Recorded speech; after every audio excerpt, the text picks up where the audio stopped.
All right, everybody. How is it going? I just had a little bit of a malfunction here right as soon as the show started. So, welcome to the Clusterfuck. It seems to be the theme. My headphones decided to go defunct. I think I'm going to have to get a new pair. I used to always do the ones that went over your head, but they give me a headache after a while. If I'm talking 2 or 3 hours, I got to have the little tiny earbuds. So, I think I might have to invest in a better pair. But welcome to the Clusterfuck podcast. Here we are again on Sunday.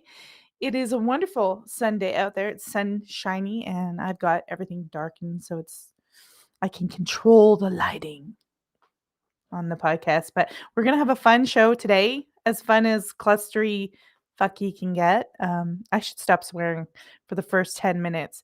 The owls are in the corner. That's right. The owls are here. They're wise. They're not Moloch. We are not worshiping baby killers and all that crazy stuff on this show. And so, of course, the first half, we're going to talk about Trump, King Charles, the ballroom, some weird stuff. And then the second half of this show, we are going to talk about a priest who was murdered in 1998, unsolved murder. Very peculiar murder of Alfred Kunz. 1998 it happened. We're going to do that in the second half. We'll have a little intermission, of course, with some music. I didn't even plan the music this time. We'll just have to choose some AI music. This system that I have is really great. It gives you some AI music that you can do for free. So it's perfect. Ooh, when you want to kind of, put some background ambience in there. But this morning, I was surfing through YouTube as I do sometimes, and I'm always collecting data in my poor brain. I'm like a data center over here. I'm a data center. Why do we need to build a data center? Okay, I'm not I'm not as reliable as a computer. I can't just spit it out, but I'm a data center. We're all data centers. That's why I think they're like it's like they're trying to build like a little synthetic brain network and copy our brain. That's what they're doing. But anyways, I was on YouTube and this notification came up and I forgot that I was subscribed to, of all channels, Tammy Peterson. It's Jordan Peterson's wife. It came up for a video and then I kind of looked at her other videos and this was so bizarre. I'm telling the story just so people will stream in. I don't want to get into the juicy part yet of the show. Give people time to know that's here, that we're here. But anyways, Tammy Peterson had a cover song. She's doing some cover songs now. She's Catholic now. I don't know what Jordan Peterson is except for not very well. I'm actually probably going to put up a show I did on him for members this week, maybe even a live stream, a couple of extras for all members, of course. But she had a cover song, and she's a boomer. She's got to be close to her 60s. And she did a cover song. I never knew she was a singer. Okay, I'll get to it. Of Nine Inch Nails' Hurt. I'm not going to play it because I don't want to get copyright, but let's just look at. I'm going to type this up now. The lyrics of Hurt. Nine Inch Nails is something I listened to as a teenager. And when you go into Nine Inch Nails, it's like they all have a personality disorder. Like they're all borderline crazy. It was that time where it was like heroin chic and it's dark. Now I know Johnny Cash did a cover of it and his was really good. And I can kind of understand Johnny Cash. But I don't know, maybe she's trying to express the pain that the Petersons are in after her husband, it got sought out that he's kind of fraudulent and was working for the WEF and was promoting genocide. I don't know. But you're going the Johnny Cash route. John Connor wants Johnny Cash. Johnny Cash is it's great stuff, but she's doing a cover of Hurt. And I thought, geez, that's really weird for her to be singing a song like that. And her channel's about helping women with their Catholicism and all this stuff. She's a lot like I told you, I bumped into these guys, I met them, I'm not gonna get into detail how. She's a lot more passive on camera than she is in real life. That's one thing I will say. She's quite passive. And just the lyrics for a woman almost 60 who's into Catholicism, the lyrics are, "I hurt myself today to see if I still feel. I focus on my pain, the only thing that's real. The needle tears a hole, the old familiar sting. Try to kill it all away, but I remember everything. What have I become? My sweetest friend. Everyone I know goes away in the end." Those are just the first two verses. And it's clearly someone with serious, like, I would say that's, like, some kind of borderline suicidal, like, hurt, cutting, like, that's the stuff that I get from it. And I thought, "What a weird song for Tammy Peterson to do a cover of," 'cause, when you choose songs like that, I mean, they mean something to the person who wrote them. They're dark. I I can't even listen to that music anymore, and I used to listen to Nine Inch Nails, Depeche Mode, I call them Depressed Mode now, all the time, like, they were my favorite bands, and I was like, "Wow, I must have been so dark," and I don't think I was dark to start off with, I think the music helps make you dark, so it was a really weird choice. You can check it out, she's on there. She does some live streams. She actually just released one. I don't know what's up with her husband. I have no idea. Obviously, I don't wish them malice, but I think it's good to kind of point out exactly the fraud, um, with at least her husband. And she was out there with him. She would travel and do all these presentations, and it was like goobly gawk talk. And once I read that Vox Day book, I realized, oh my gosh. Yeah, it's like John Connor saying, yeah, Incognito and John Connor, like the Johnny Cash, John Connor saying sad times, but I think it can put you in a sad mood and really depressed, and I'm thinking, her husband's a psychiatrist, mental health, and, there's a lot of bad stuff happening, but what a what a what a really poor choice to aid. I know you need to express it somewhere, but I just thought really weird. You can check it out on her channel. I'm not gonna play it here. Dry throat, guys, dry throat. So, anyways, we got a few of you coming in right now. Don't forget to thumbs up the show. Subscribe if you're new. We like new people, even if you disagree. I did a mobile live earlier in the week. No makeup, like looking a little frazzled. And I'm telling you, on the mobile lives, crazy people show up. Crazy people show up because apparently because I live stream, that means I don't cook or clean. That I'm like lazy, I don't work, I don't cook or clean. I just live stream. And I thought, okay, that's some bad math. That's worse than girl math. Live stream plus this equals no cooking clean. It doesn't make any sense. It was funny, but crazy people show up on the mobility lives. I gotta do them more often just so I can make fun of the crazy people. They're kind of funny. So, I did a poll also, so this is something else that's coming out. I did a poll asking if anyone would be interested in the summertime if I analyzed a kind of movie theme, and I'm thinking Nightmare on Elm Street because it's one of my preferred movies. I don't really like slashers, but if that's one I would do because there's these crazy themes in there about predicting the fall of American society, 100%. So I thought I should actually talk about this, and people seem to like it. A lot of people responded, put comments, liked that one. So uh, go and check it out under the posts. And remember, memberships, $2.99, $5.99, $7.99. There's different levels you can join on the channel and support this. We will be having some member stuff up this week. I will make sure it's up for all you people who are going to support the show.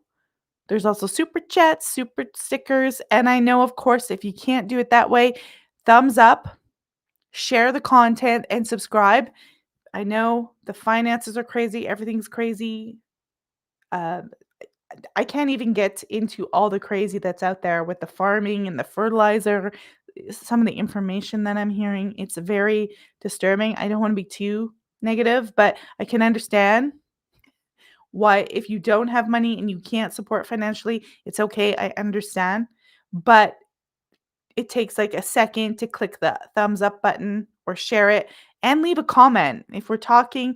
And even if you come post stream and you say hi or leave a comment or say what you like or what you would like to hear on the show or some conspiracy theories. Next Sunday, I'm thinking of doing the Nazis versus the my brain just went empty. I can't- the Freemasons. Freemasons versus Nazis. So that might be interesting. I'm kind of looking into that, researching that. See, I told you my brain is a data center. We're all little data centers. But today we have some fascinating stuff happening for America's 250th birthday, which I'm guessing July 4th is going to be a really strange day this year in America. It's kind of exciting to be here for this and scary at the same time because Trump is at the helm of this. Trump is at the helm of 250. And so King Charles III was here to visit us. Mm. And it was interesting. And I've got some things to say about this and the ballroom and all this stuff. Does it all add up? Is it all occultic? There seems to be something brewing. And I suspect we'll see some strange stuff in July that we're going to go there. Everybody likes so we got John Connor in the room, liking Johnny Cash, incognito, liking Johnny Cash. It's all a hoax. Kirby is in the room. We got DAJC9JZ. I said that right. And 1 2 Freddy's coming for you. Spooky. I think for the budget, Nightmare on Elm Street, the original, a lot of people don't like it because they like, modern technology, but I'm gonna say for the budget, Wes Craven really nailed it on that storyline and how he did. He nailed it. It's good, and it says a lot about American society. It's almost like premonition of things falling apart. But I digress. That is not the important part of this show. The important part is Donald Trump. Donald Trump's always the important part, isn't he? He's always the important part. At least in Donald Trump's world. And so we're narrowing it down right now. We're going to kind of look at a couple of clips where they're showing the king visiting. It's a Hallmark thing. You can dig you know what, Psychosonic? I can dig Johnny Cash too. He did a good cover of that song.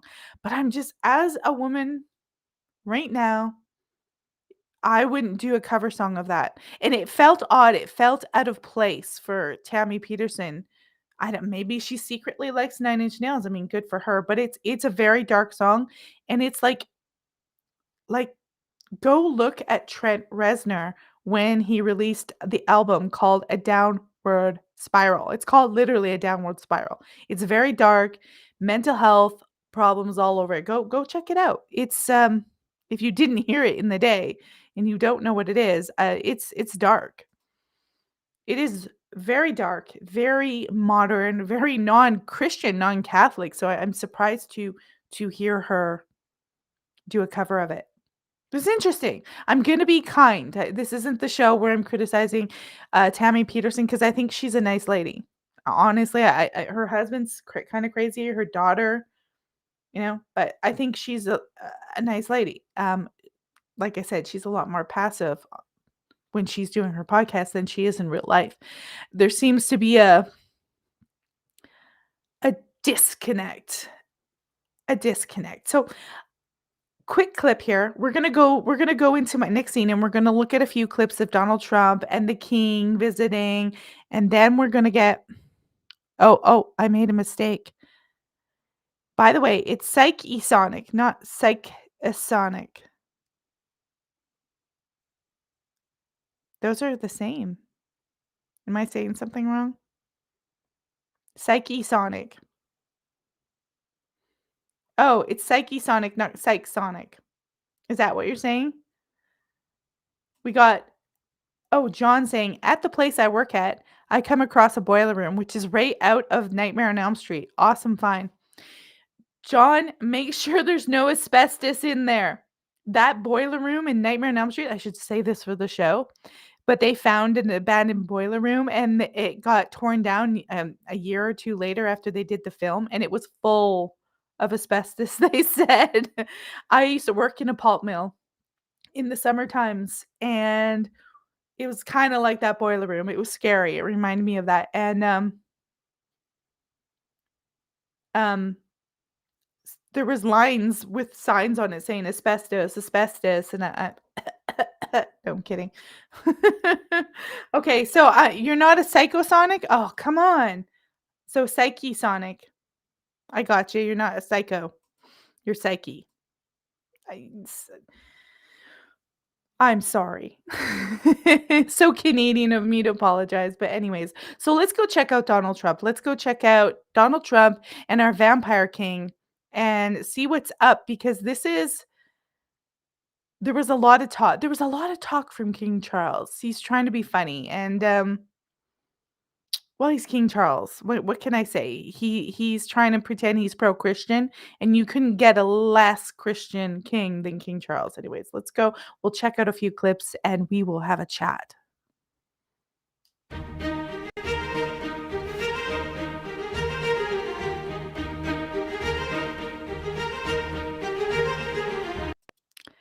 We'll pause it there. This video is actually telling you that you can trace Trump's family tree back to the king, and it's very distant. We'll go into that in a bit, but what we want to look at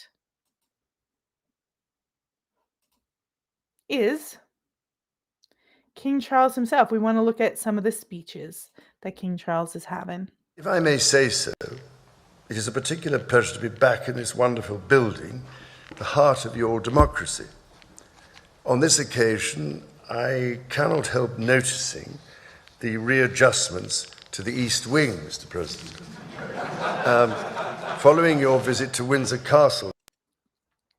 We're going to pause it there because we're going to talk about the East Wing and we're going to talk about the renovations quickly after we go through these clips because I don't think it's as innocent or regal as you would think. Last year. And I'm sorry to say that we British, of course, made our own small attempt at real estate redevelopment of the White House in 1814. Attempt. Attempt. Wasn't that like when the war between Canada and America? I feel guilty. So let's go on and share a couple more videos. What do we got here? Here we go. The Christian faith is a firm anchor and daily inspiration that guides us, not only personally. Look at Mike Johnson. He's like, Judeo-Christian, totally for Israel. Oh, yeah. That was the War of 1812, yeah.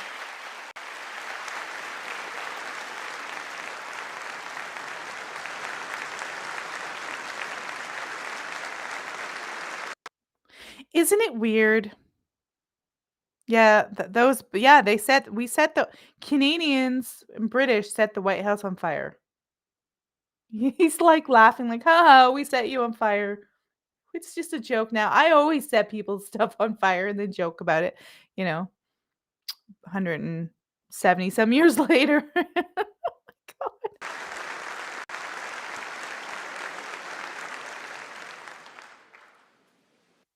That guides us not only personally, but together as members of our community. Our community. So the Christian faith guides us as members of community. Which community is that, King Charles? We have, I don't know what community that is. The elite community that's not really Christian. I'll go through some of your guys' comments in a minute. Don't worry, I'm going to get to it because there's some good ones in the chat. Let's see. this clip here. Indeed, you recently commented, Mr. President, that if it were not for the United States, European countries would be speaking German. Dare I say that if it wasn't for us, you'd be speaking French.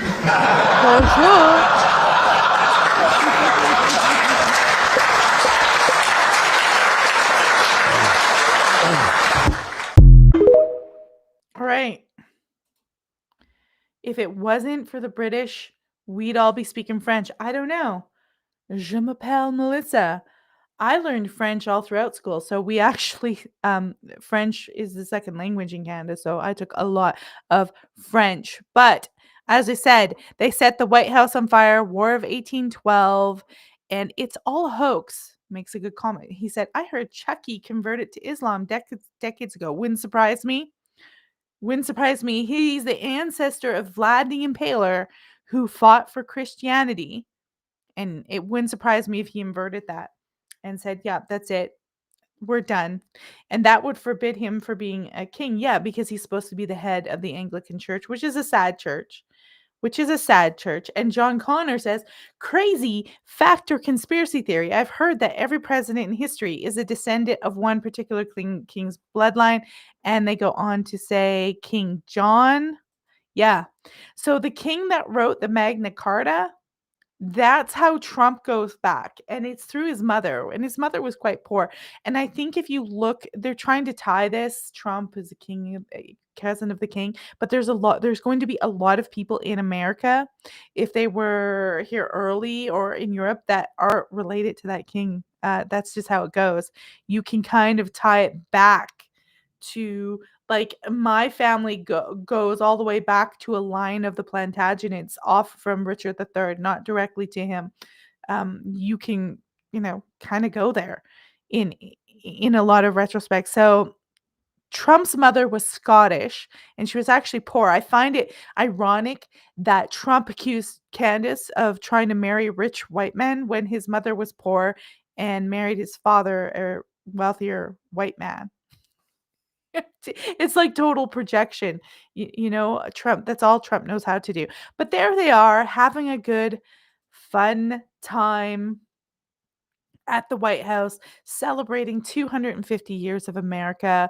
What better way to do that than to invite the monarchy that, you fought against allegedly, and try to get, I don't know, it's the birth of the whole myth of America, and the British are coming, and all that stuff is a lot of it's probably myth. I don't want to piss all over American history or tell you guys that's wrong, but as you can see, America never fully got out of European entanglements, now did they? We'll just keep it at that. The War of 1812 was one of the best campaign ads for eventual President Andrew Jackson. Did President Jackson fight? It's all hoax. Did President Jackson fight the last battle of the war, Battle of New Orleans? Defender of the faith, the vampire's ball. Well, here's the interesting thing. This is all about the celebrating of the 250th birthday of America. And the empire is already in really big trouble. It's an empire now. It seems like it's an empire rather than a republic. But we're going to switch to another scene, because there is this concept out there that this building of the ballroom, which was stopped by a judge, has more to do with data centers, spying, and ritual stuff than it has to do with America's 250th birthday. That ties into it. I think all of these circumstances tie into this. America being 250 years old, there's some symbolism in that, but there's a lot of talk of data centers being built. And we're going to cover a little bit of a video.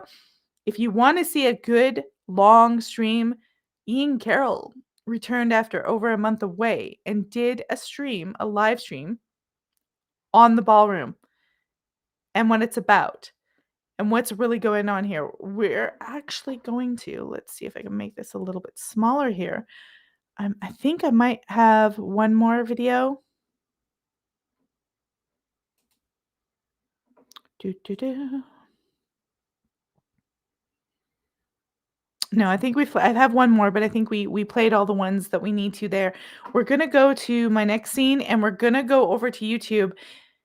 Well, this one is the Christian Network, and it's talking about how Trump is talking about bringing back the one God and the faith, and it's titled "Trump Declares Plan to Rededicate America as a One Nation Under God." Which God is that? That's my question. I don't think it's really the God of the Catholic or Christian church originally. I think it's a different God. But that's just my hunch. President Trump has declared his intent to rededicate America to God during his 250th anniversary year of our country's founding. He made the announcement during the National Prayer Breakfast on Thursday morning. This is in February. This article is from February. During his speech, he opened up once again about his previous comments on not being sure if he could make it into heaven. I was being funny, you can't be sarcastic with them. Probably because Donald Trump at some level is always projecting. And, I think it would be a nice thing for America's 250th birthday if this guy actually did something for Americans. Like taxes being reduced, the debt being reduced, cheaper food, cheaper gas, no more wars, no more sacrificing people. I think that would be a very nice 250th uh, birthday present. I don't know, maybe healthcare being reasonably affordable instead of a Ponzi scheme, stuff like that. But no, we have to have a ballroom, and everybody's going BAAL room. I mean, maybe it is. I question the God he wants us to be under. I seriously, seriously do. I seriously question the the God that he wants us to be under. And we're going to look at this video. It talks about this ballroom and what it really is, because remember, we just had that sort of fake assassination attempt, and I think that was a psychological operation meant to essentially rile up the public, thinking we have to build this ballroom. We have to build it. We need security. We need safety. Look, the president's life's at threat, when they just essentially orchestrated it. And we're going to go over to a channel called the Dre Dossier, which I recommend you go check her out because she does fantastic journalism, and she's talked about this ballroom. And she's very clear, very focused, very concise, good information. We're going to watch a little clip. She has a longer video if you want to go look at it on her channel. There she is there. She is the Dre Dossier at the Dre Dossier. She actually, if we go over here, you'll see she just did "You're Paying for Trump's Ballroom." And I believe she talks about in another one why the ballroom is not just a ballroom. But let's go back to shorts because that's easier to kind of look at. They called it a ballroom. What is the ballroom? Let's have a look. What is the ballroom? I wish that I could tell you that Trump was just building a ballroom. I wish that I could tell you that this was all being paid for by private donors. And I wish that I could tell you that I was done finding things. But I can't. Because I've spent the last 2 months reading court filings, pulling federal contracts, and now I know more about setback requirements and pedimented porticos than any person on this platform should. That is not a flex, by the way. That is fully a cry for help. So my last video about Trump not building a ballroom clearly struck a nerve with a lot of you. I mean, it got over 1 million views on YouTube. Over 1 million people watched it, which is absolutely wild. It's crazy. And I think it resonated because a lot of you, not unlike myself, were already feeling like something was up with this project, like something didn't quite add up. Something wasn't smelling quite right. And as it turns out, you were right. I was right. We were right. Because since that video, they've started to say the quiet part out loud. And that's what today's video is going to be about. So strap in, baby, because it is going to be a bumpy ride. Okay. Now she's kind of left us hanging, but I'm going to show you an image and maybe we'll check out her full video, but I'm going to show you guys an image here of what they think they actually got on the plan. Let's have a look at the ballroom. So we've got the West Wing, the executive residence, and the East Wing, the East Colonnade. Neoclassical facade. This is where they want to build the ballroom, and it shows the new East Wing, hypothetical underground AI data center. And it's not just going to be any data center, it's going to be a data center run by Israel.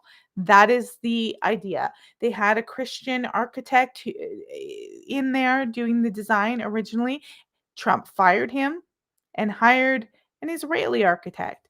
Everything is about Israel. I honestly think Trump is Jewish at this point, and there's nothing wrong with being Jewish, if you're a reasonable person, but there's something wrong with being a Zionist. And you're thinking, well, they need an underground bunker, Melissa. They need a data center. What's wrong with that? I'll tell you what's wrong with this data center. And I'll tell you what's wrong if this is indeed what's going on. And we'll try to find her a video on it where she talks about it. The problem with this data center is where they're building it would make it basically so that Congress or any kind of other form of government could not have oversight of it. It would be totally closed off. They could do whatever they wanted with it. It would not allow any oversight whatsoever. And it could be under the control of the Israeli government. And that is what's wrong with it. There is no transparency. There's no control outside of possibly a foreign government. And that's why people are so up in arms about this ballroom, because it's not just a ballroom, it's a spying data center. Key, core, brain, look, it's yes, the president needs a place to shelter and all that stuff, and a bunker. There is a bunker under the White House. We already know that. It's probably been there since pre-World War II. But that AI super hub. Yeah. That's why I wanted to bring this up, because I'm not sure if you guys are watching the Dre dossier or anything like this, but check her channel out because she goes into it. Boy, does she ever. Let's check out your paying. She said there's a video that had over 1 million views, she said. So we've got to go find it, because that's the one where she talks about. I don't see one with 1 million views. So I don't know where she got it. Anyways, it says you're paying for Trump's ballrooms. Let's check out. That's really weird. Let's see. Videos. Let's try the most popular one. There it is. Trump's ballroom is a lie. Perfect. We're almost there. Everything's gonna be okay. The Great Northwest became one big dream for me. Skip. Look, Trump is not building a ballroom. This much, I feel like, is obvious. I made a video about this a few weeks ago, giving a thesis of what I think is actually being built, and that video got taken down on my TikTok after about 8 million views, so I re-uploaded it here. And if you haven't seen that one yet, I recommend going over and watching that, because it gives you a good basis for where we're starting out from. But I wanted to follow up on my theory, okay? Because in the original video, while I had some solid architectural analysis from Andrew Kerr, it was mostly based off of a gut instinct, and my own pattern recognition. And since then, I have been digging deep, scouring the web across databases and looking for records, and I have come back with actual receipts, some actual verifiable public record receipts. And now my theory is stronger than ever, okay? Because I know that Trump is not building a ballroom. He's building an underground data center, and I have the receipts now to prove it. But really quick, if you want to read all of the sources and the documentation for yourself from this video, then they're all going to be linked at the bottom of my Substack, the Dre dossier, and that's going to be in the description below. And your support means the world to me, so please like this video. Okay, so we're going to go ahead. I gave you guys the link to this video if you want to go watch the full video. But like I told you, it's a data center, and it's probably hooked up to Israel and all these other data centers that they're building all around the country is my guess. But let's see if we can fast forward Does she have she doesn't have chapters. And subscribe to my channel. Keep stacking up on one another. And so I'm sitting here thinking to myself, okay, if this is actually what's happening, right? If this is actually what's being built, then there's got to be some evidence somewhere. Like, you can't just build an underground data center without leaving any paper trail. And so I start digging, right? Because the first thing I want to know is who's actually building this thing. So their lead contractor is Clark Construction. And I went to their website to see what kind of projects they normally work on. And under their critical facilities division, here's what they publicly list. So you've got National Geospatial Intelligence Agency campus, CISA cybersecurity headquarters, UCENTCOM headquarters at MacDill Air Force Base. I'm reading all of this thinking, okay, so these guys build some serious government facilities. Like, these are no joke. But then I'm thinking, okay, well, if they're this comfortable touting these publicly listed, high security projects, then what aren't they listing? So I keep digging a little further, right? I'm going through these different government contract registries, procurement records, that kind of thing. And then bingo, I found some redacted contracts for Clark Construction, some top secret contracts, it looks like. And you'll never guess who they're for. Well, I mean, we can't guess because they're redacted, but I mean the type of job they're for. Guess what kind of job they're for. If you guessed data centers, you'd be correct. And it's not even like one or two of these kinds of contracts I found, right? Not even three. I found six redacted contracts for data centers that they built around the US. And again, I'll link all of these contracts in my Substack if you want to go check. So let's go forward a bit more. Security headquarters that, yes, Clark Construction also built. Construction. They're designed very specifically to hold back soil and water pressure whenever you're going way deep underground. So you wouldn't use them for just standard foundation. And then I saw this heavy lift crane that was like permanently anchored into a concrete pad. I mean, that seemed to be for some long duration construction involving heavy structural materials and lifts from a deep excavation pit. And all of Right, let's go forward a bit more. These donors, I saw that the Carrier Corporation was bragging about how they're donating an HVAC system to the White House ballroom. And so this is interesting because I looked into Carrier and I saw that they have a lot of different products. They have residential AC units, commercial systems, and all kinds of stuff listed.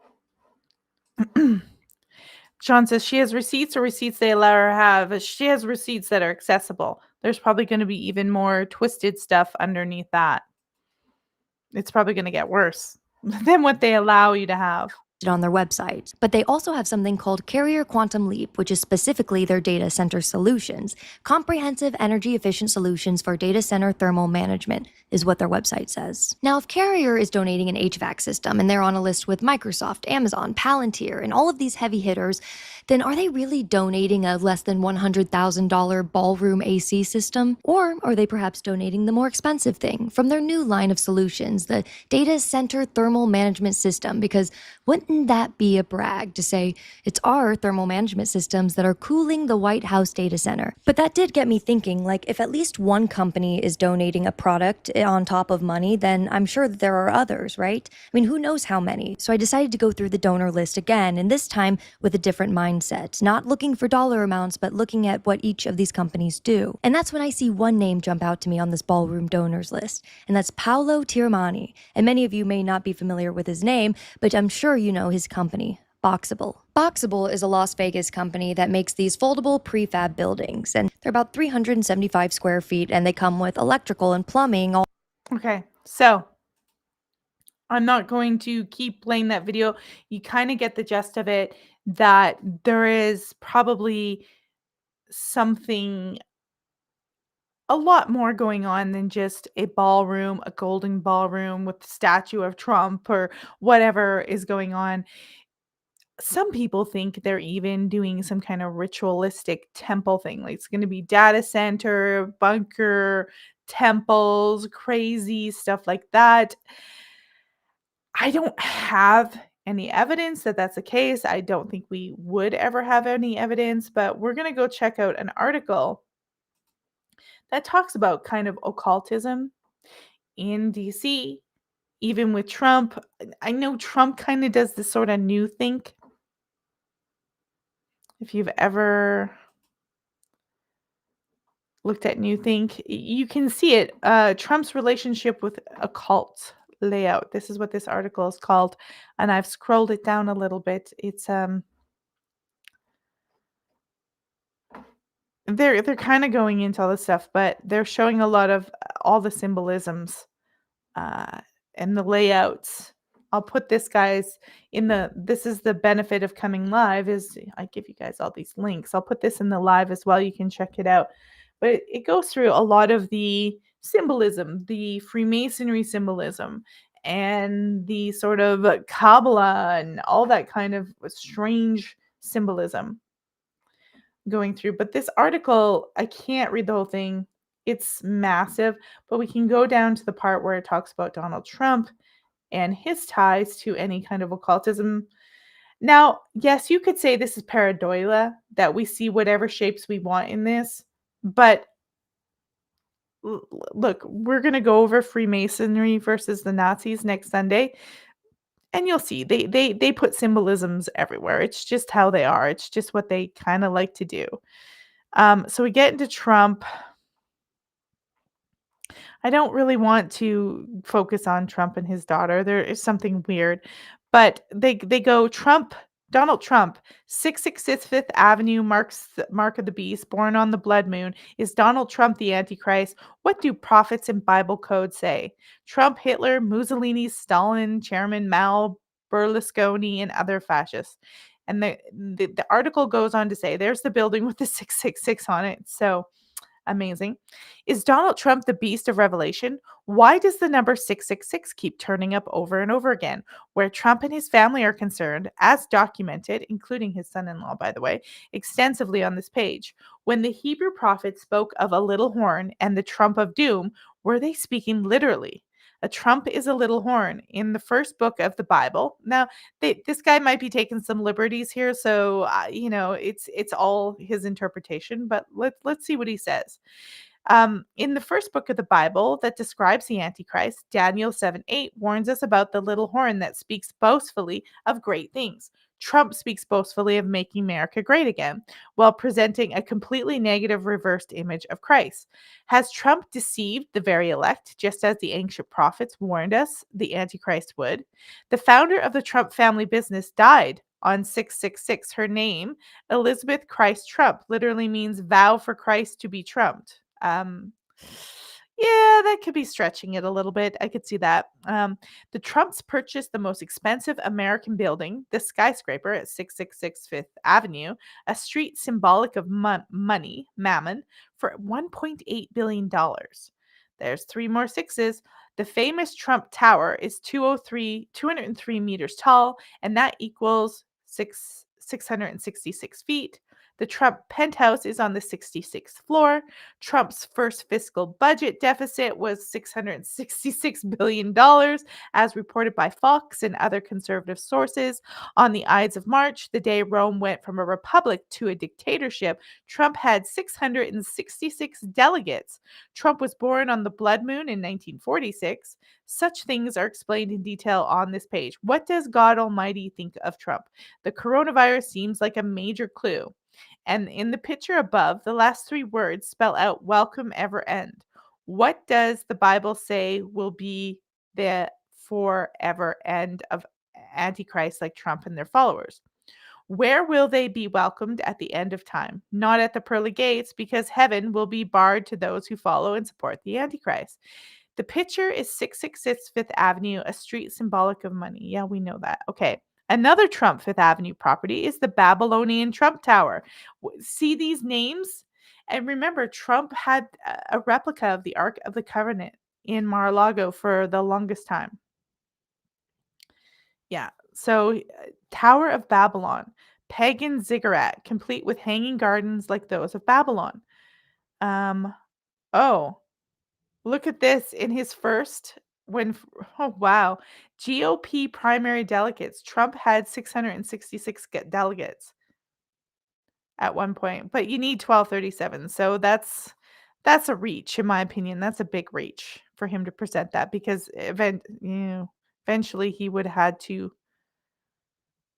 Yeah, that's interesting. In August 2019, we saw Trump fully reveal himself as a false messiah when he tweeted the claim that he is the king of Israel and the second coming of God. And he'll say he was joking. That's what narcissists do when they're serious. They say they're joking when they get called out.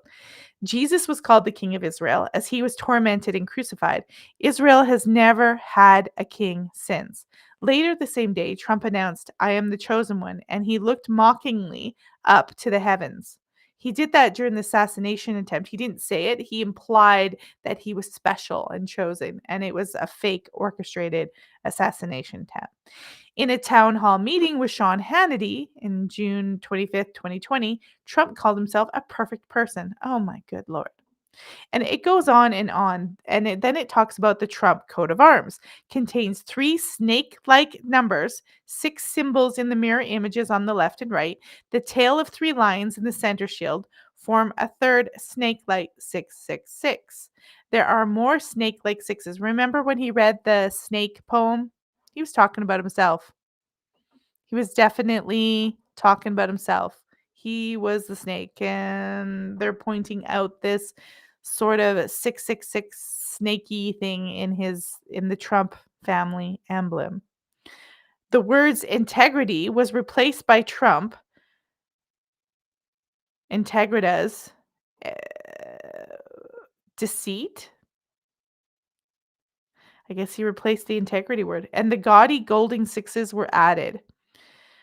Joseph Edward Davies was the third husband of Marjorie Merriweather Post, the socialite who built the Mar-a-Lago resort.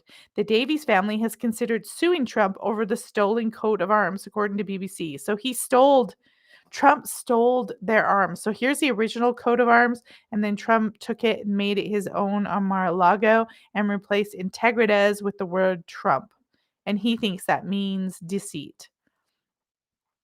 It goes on to say, it goes into detail. He says, even if Trump is not the Antichrist, he may be one of Antichrist, or he may want to be and do a psyop on it.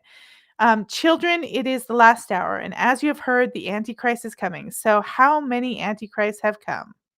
Therefore, we know that it is the last hour.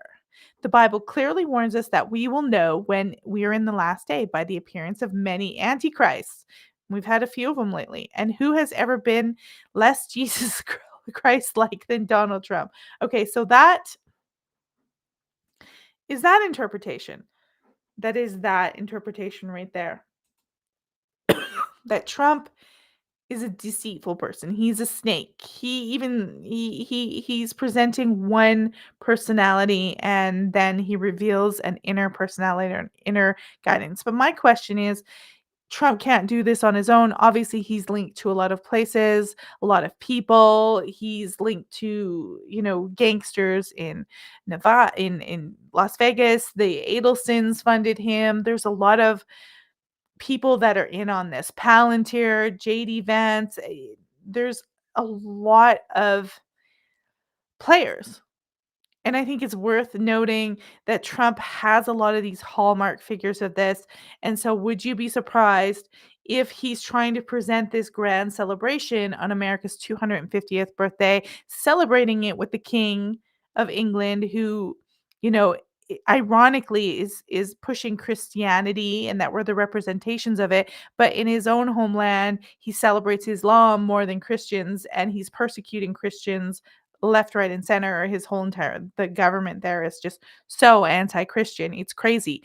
You just, these people are like doing one big gigantic joke on everyone. Comment, it's all a hoax, says he does have some peculiar art. One of was a painting or a bas relief of Apollo and his chariot. Only people, I use that in the broadest definition of the world, who call him savior are implicated in the Epstein files. Anti in the Bible usage means instead of, not against, versus. Instead of Christ. Yeah, instead of Christ, we have Trump and Bibi Netanyahu. The Antichrist people is Trump's camp. That's the irony of this all. A lot of the people who are into this sort of revelations or support Israel, and they're heavy Christians are into Trump or are big Trump supporters. And wouldn't that be the irony of the Antichrist to fool those type of people and show up and get them on his side thinking he's for them because they don't understand the psychology of, a narcissist, a scammer, a politician.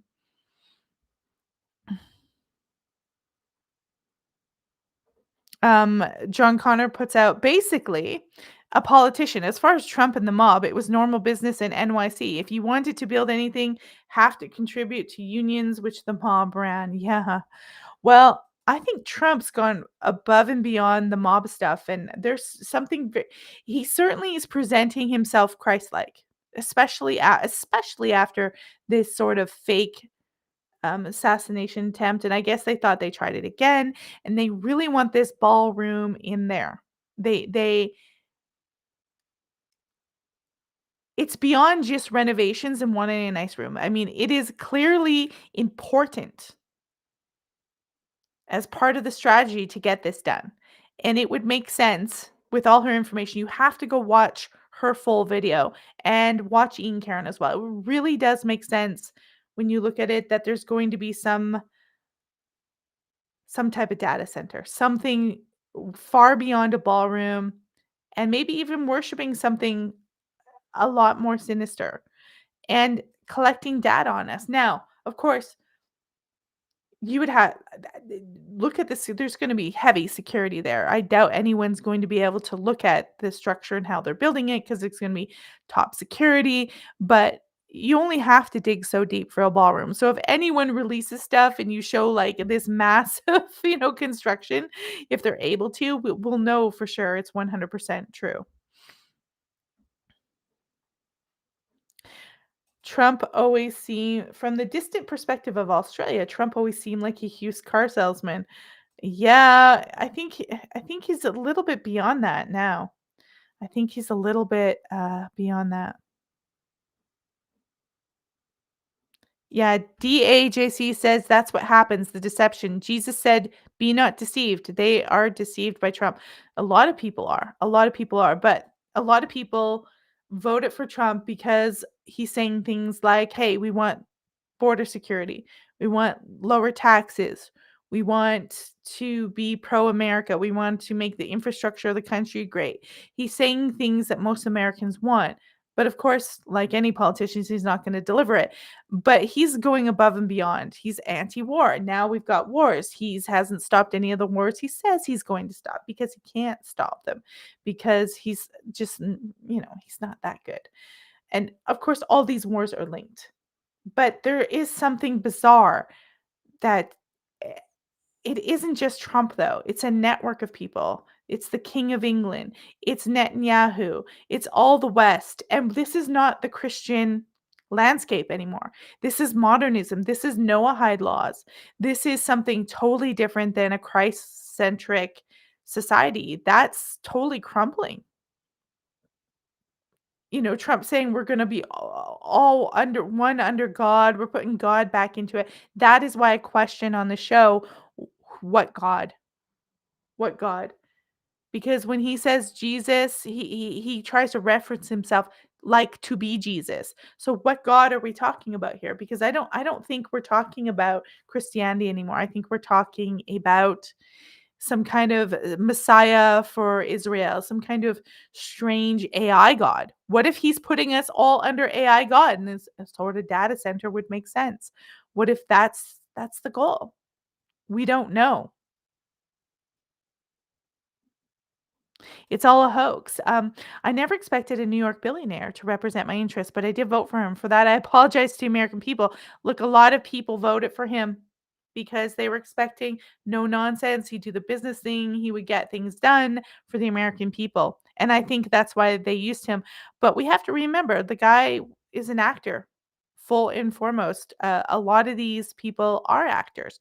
He was on TV, make a deal, yada, yada. It's all an illusion. There's no deals. There's no straightforward business building. There's scams, there's plots, there's deception.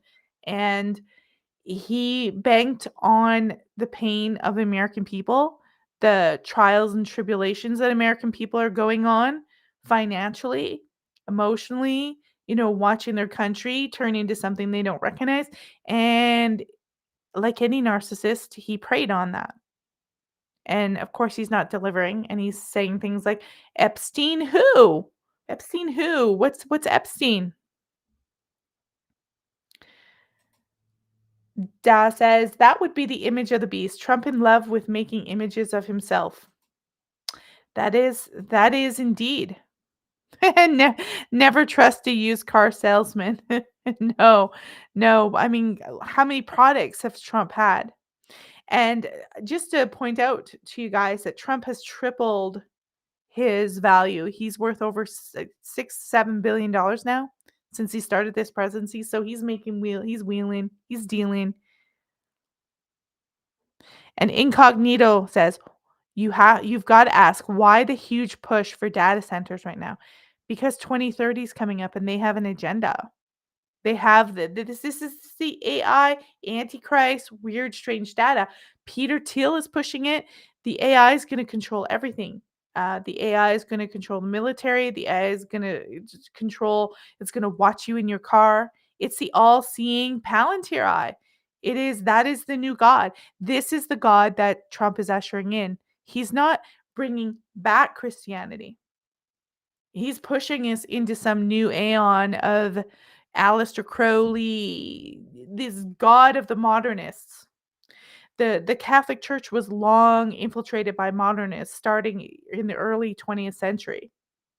Modernists who were not Catholic, were not Christian, and wanted to infiltrate and change the church to be more modern. And then all the popes since 1958 have helped escalate that.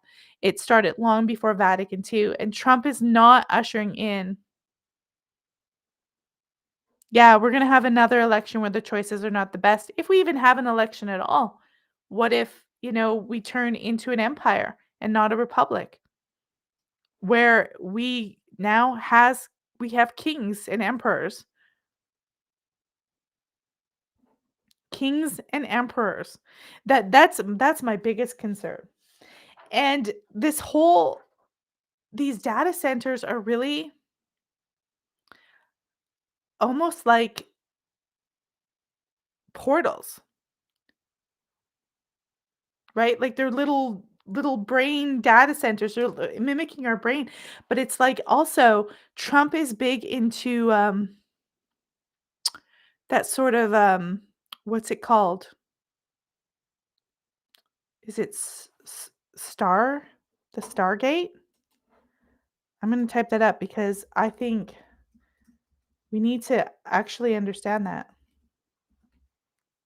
The Stargate project, it was announced at the beginning of this year in 2025, is a $500 billion artificial intelligence infrastructure with OpenAI, Oracle, SoftBank, and MGX. Remember they announced that?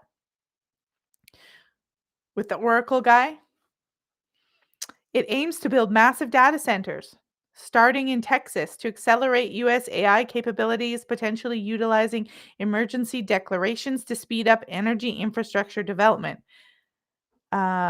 Investment scale, $500 billion. Initial investment. It's in Texas and Ohio, and plans to expand across the United States.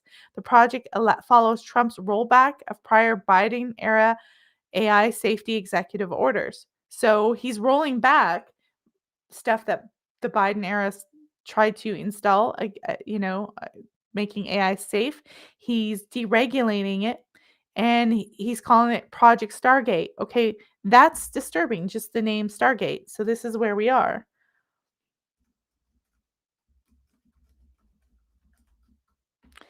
What was Stargate in the ancients?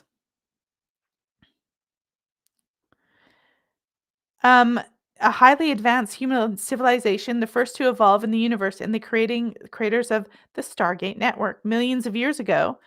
This is the myth. They fled their home galaxy due to ideological conflicts with the Ori, settled in the Milky Way, built a massive empire, and eventually sent it to a higher plane of existence. This is total out there. I'm not saying this is true,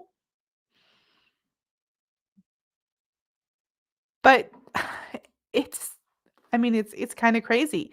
The mythology of the Stargate franchise, it is a complex and eclectical fictional backstory, which is presented as being historical of the Stargate premise. Remember that movie Stargate? Hmm. A rich mythology and world building are used to establish a vast cosmology and interesting alternate take on history of Earth. Defining feature is its use of ancient mythology with stories that take inspiration from multiple places around the globe. Narrative center around xenomythology as experienced by humans during episodic contact with alien races. It is bizarre that this is being called Stargate. All these AI data centers. It is because that's where they would have gotten that name. In addition to the diversity of alien life, Stargate universe includes an abundance of humans who, prior to the events depicted in the Stargate fictional vehicles, have been scattered across the cosmos by advanced aliens.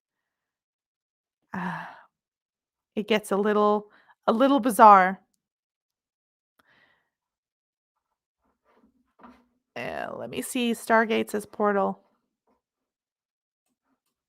Let's check that out, and then we're gonna go. We're gonna get into the priest. Yeah. So in the movie, it's a fictional alien ring device that acts as a portal, creating an artificial Einstein-Rossen bridge or a wormhole for near instantaneous travels between distant planets. So it's kind of convoluted. Do they mean Stargate? Do they mean it in that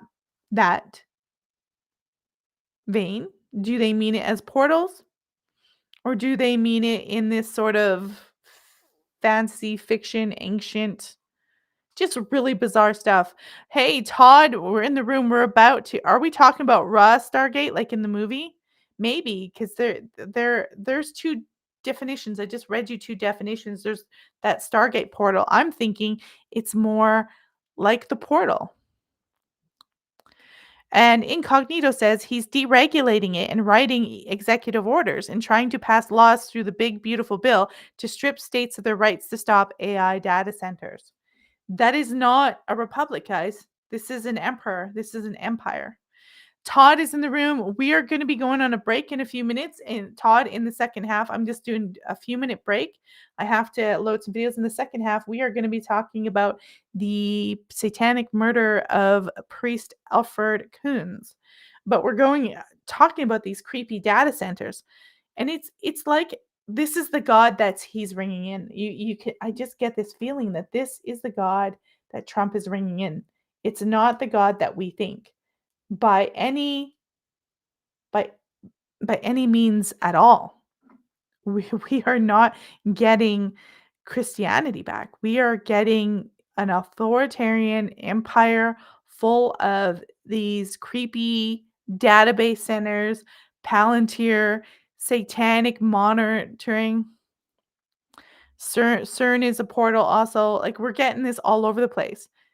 And ironically, China has just passed a law saying that if this was true, what I've seen, they passed a law saying that they could not replace humans with AI. Like they couldn't just take their jobs, fire them, and replace them with AI.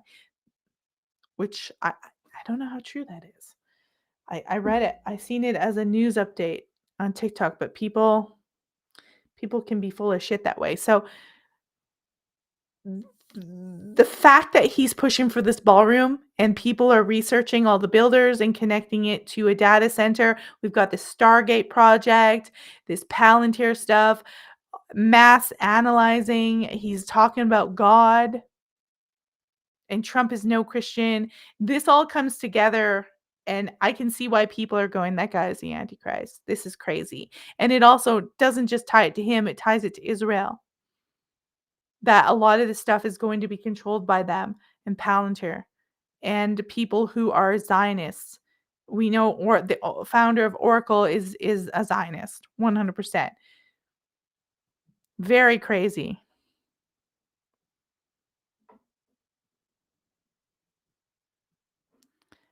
Ra is the sun. Well, Ra was the god, the Egyptian god in the movie.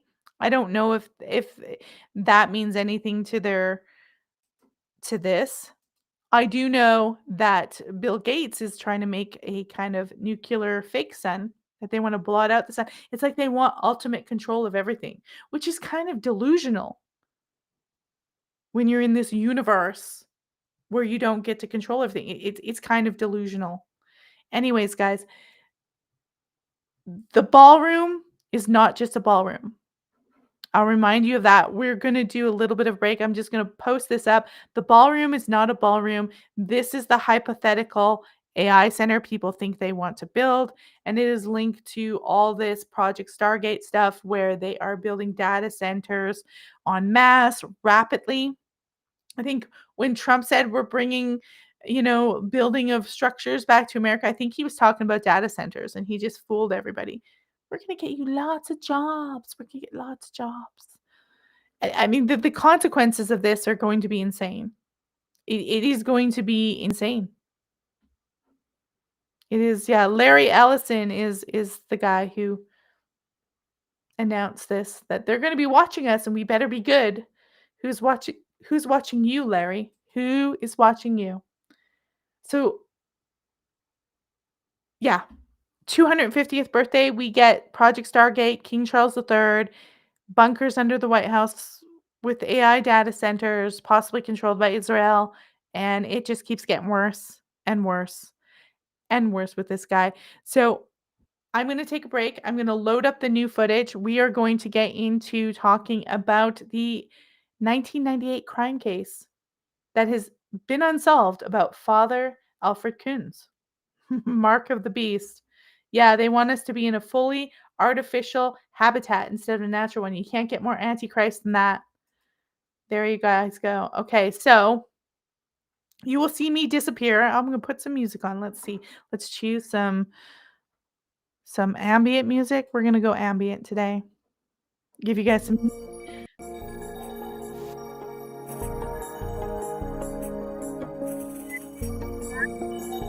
minutes, guys. Hold on for scene number 2. Remember to give a thumbs up and subscribe while I'm gone, and I'll be loading some more new stuff into the system.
All right, guys, it's still uploading. It's taking the time I thought I should come back. We will get into the whole murder, mystery, satanic clusterfuck case. This is a case I'd never even heard about at the time, but I found it on Art Bell of all places. I'm listening to a lot of old Art Bell stuff. I wish I was a good radio host like he was. He was just so good. But I'm gonna have to let that stuff upload. I think one of my videos, it's larger. It's an Art Bell interview, and I'm hoping it gets in there. I should upgrade the system. They let me put in 5 videos. And that's it for what I pay. And I'm kind of cheap and I don't want to pay any more. So to get more, I have to pay. It's not just a little bit more. It's exceptionally more. And this system Restream is actually pretty decent.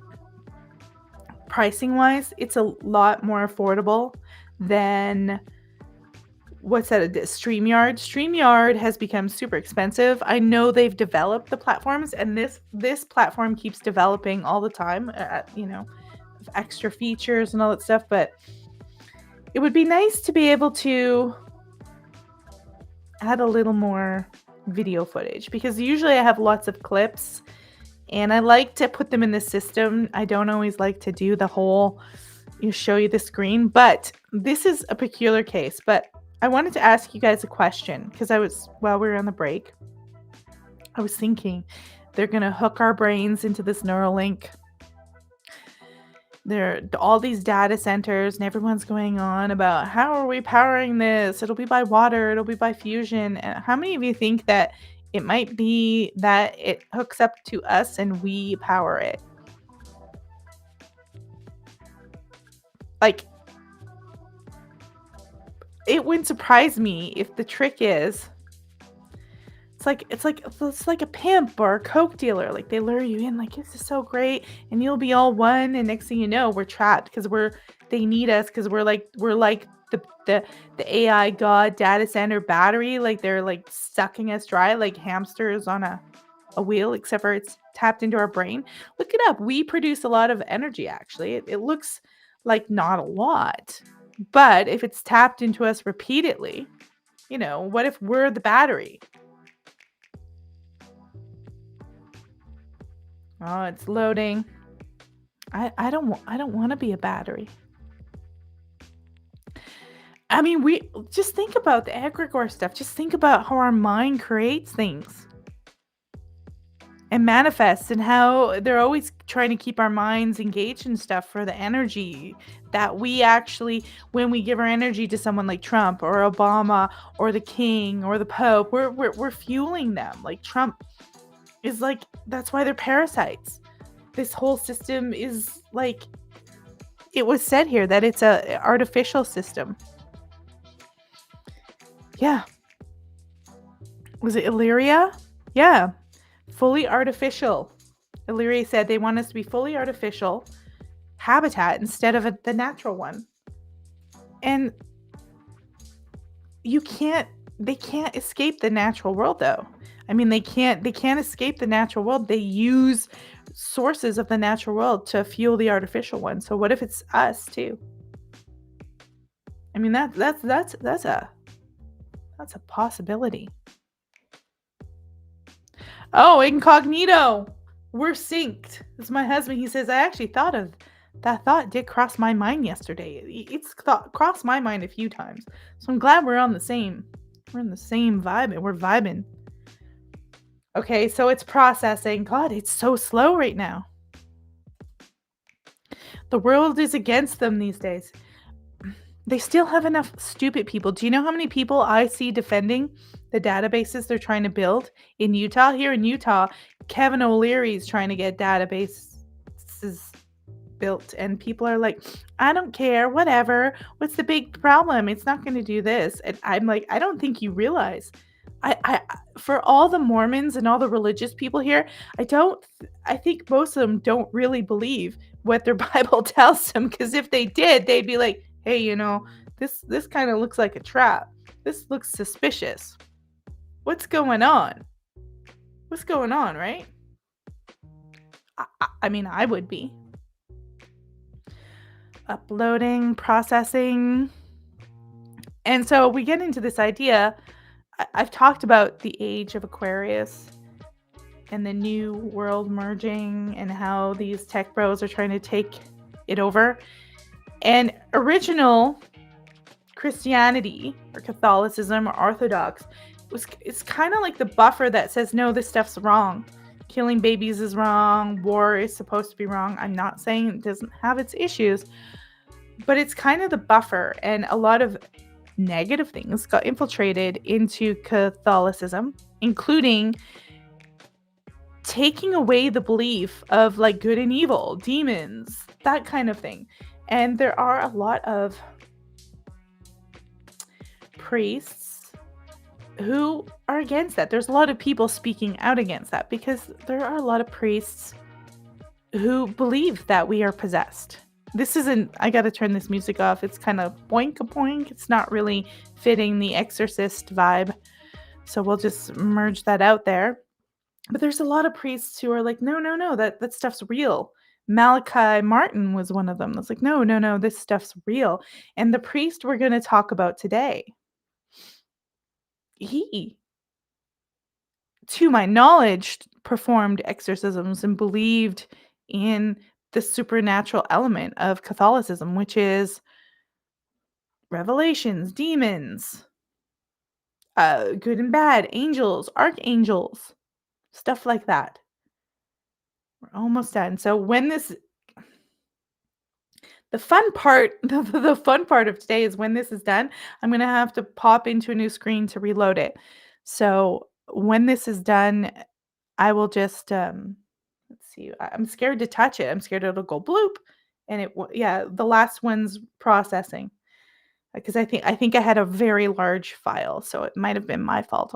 I'll try to do better next time. Either that or eventually I'll invest in getting more storage, more cloud, more data.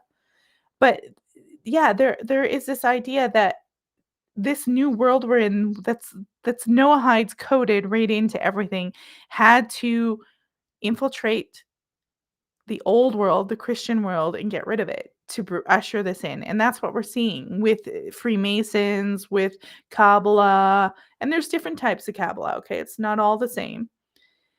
We're seeing this with the Noahide laws. This is going to be the new rule. King Charles, he's not a Christian. I mean, do you guys look at that guy and go, there's the Christian faith? Because here's the thing. You can't go and look at the Bible and say, yeah, I'm Christ or I'm a pope, and then say, but all roads lead to the same thing, because it doesn't say that. In your own theology, it actually doesn't say that. It says there's one way, it's through Christ, right? So if you want to take over the Western world and you're a banker and you're evil, you have to undo that stuff, the morals. You have to slowly erode and get rid of that. And I think a lot of crazy stuff inserted itself into the Catholic Church, the Protestant Church. I mean, they've got the Schofield Bible. You've got a lot of evangelicals or Christian nationalists who believe that supporting this right now, supporting this is what you do. Because it's in the Bible when it's not, right? Illyria says, I'm living in a Catholic town and they are dumb and scared of owls and black kittens. That's sad. Yeah, it's because they're night creatures, right? That's some kind of superstition. Okay, so you're going to see me. Let's see. We're going to open up a new restream. I have to be very delicate with this so I don't end the stream and cut you guys all off. I've learned to do this very delicately. Let's put some music back on. Future pop. The futurists will get it. It says, It has to infiltrate because nobody would voluntarily accept their beast system. Yeah, I mean, they're telling us don't have kids, don't have families. Everything the Bible would tell you, they're saying don't do this because it takes out the old system. This is how you whittle it down over time and you usher in this new crazy system that we're in. Pyramid 7. I'm still here. We're on our second half. We're talking about the priest.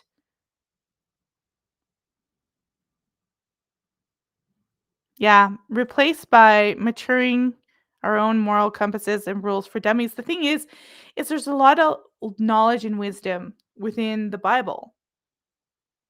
And it's there as an anchor, right? An anchor society. And when you lift that all up and you pull it away and you stupefying people and you replace it with porn and violence and never-ending wars, you're not anchored. So they can control and usher in this new Noahide crazy world. All right.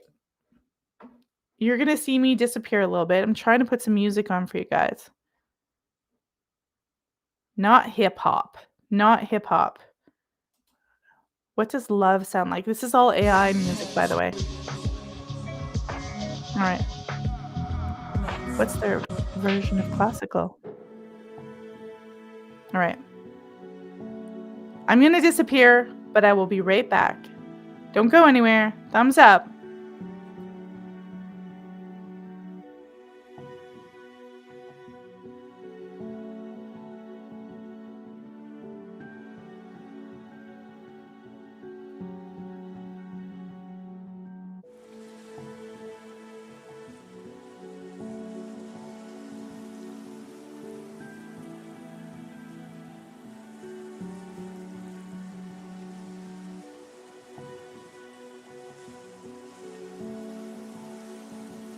We did it. I'm back. It's loaded. We're going to get into talking about Father Alfred Kunz, who, like I said, was a priest who,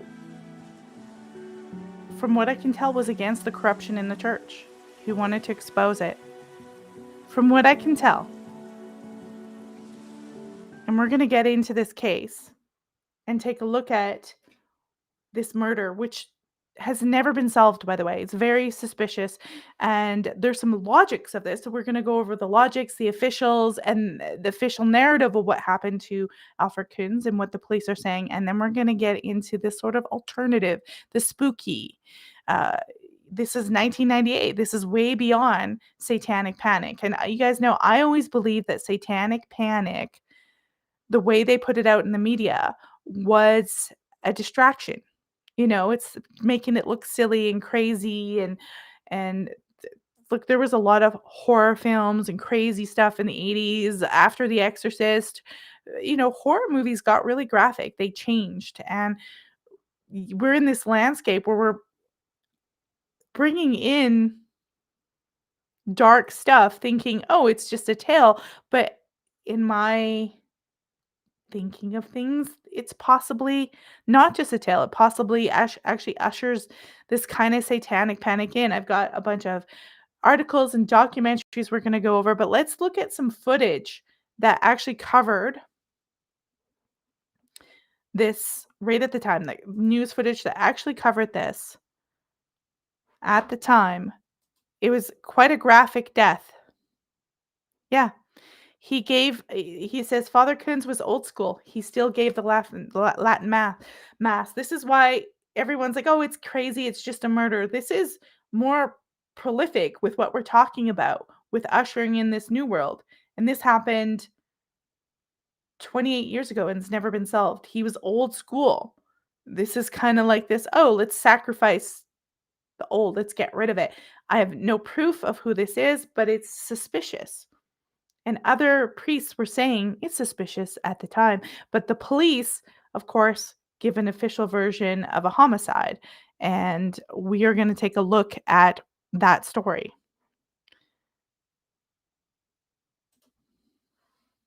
I was actually a detective at the time and remember that day getting called up to St. Michael's. Thank you for joining us tonight. It was one of the most shocking and brutal murders Dane County has ever experienced. And yet a quarter century later, the killer of Father Alfred Kunz remains unknown. Eric has more on how investigators refuse to let the case go cold. Charlotte, that's right. We profiled this case at 10 years, then 15 and 20 years. Hard to believe now, 25 years since Father Kunz was found murdered in a hallway at St. Michael Catholic School in the village of Dane. All these years later, the mystery remains. This was one of the most horrific homicide cases of many in our county. After 4 decades in law enforcement, former Dane County Sheriff Dave Mahoney says there are just 3 cases he can't seem to shake. 2 that are resolved, but they still gnaw at me. And then this one, which was unresolved because we haven't really brought it to an end. He was a detective on the morning of March 4th, 1998, when Father Alfred Kunz was found face down with his throat cut in the hallway at St. Michael's School in the village of Dane. Really shocked not only the community of Dane, which is very close-knit and a rural community, but it shocked our entire county. While there remains no shortage of theories and rumors about why Father Kunz was murdered, what is known is that the 68-year-old priest, a former Golden Gloves boxer, put up a fight. We know that looking at his hands, he probably got a good number of hits in on his person who assaulted him. My guess probably had some very significant signs of injury. News 3 Now has profiled the case through the years, and in 2018, Mahoney launched a social media campaign that led to many tips, but no arrests. Now, as investigators retire and possible suspects and witnesses die, Mahoney isn't giving up his hope that someone out there knows something. And at some point in time, they need to resolve it in their own soul and their own mind and come forward. And in turn, giving this small community and this longtime sheriff peace of mind. It resonates and haunts, if you will, myself and many, many others who want this resolved. And I look forward to the day that it can be resolved and I'll sleep better. And Sheriff Mahoney says he still talks to the Madison Diocese about the death of Father Kunz as it hopes to bring closure to the case. Anyone who has any information about the murder is asked to call the... All right. So here are the details of his murder. Of course, they believe that he had an assailant that attacked him. One, maybe more, but they're presenting it as a homicide. I've got some other clips here, but here is the description. This is the autopsy description performed. It revealed that the priest obviously died from exsanguination, blood loss. He had his throat slit from ear to ear, severing the carotid artery. In addition to the throat, he was stabbed fewer than 10 times. Heavy bruising was found on the back of his hands, knuckles, particularly on the right hand. These injuries indicate that Kunz physically fought back and likely landed significant blows against his attacker. They said they have recent DNA evidence that identified a partial male DNA believed to belong to the killer, though it has not yet provided a full profile. So no profile, not around, don't know who it is yet. Now, one thing I can tell you is that they're not going to put the satanic spin on it. They're not going to say we believe it's satanic this, satanic that, but it does happen for people who say this is ridiculous. There's no satanic murder. This little clip here, this was in Italy. This was in Italy in 1998, like a few months before the murder of Father Kunz. Italian police shocked the country this Monday when they announced the discovery of a satanic sect responsible for killing 3 youths between 1998 and last January in northern Italy. That's 2004.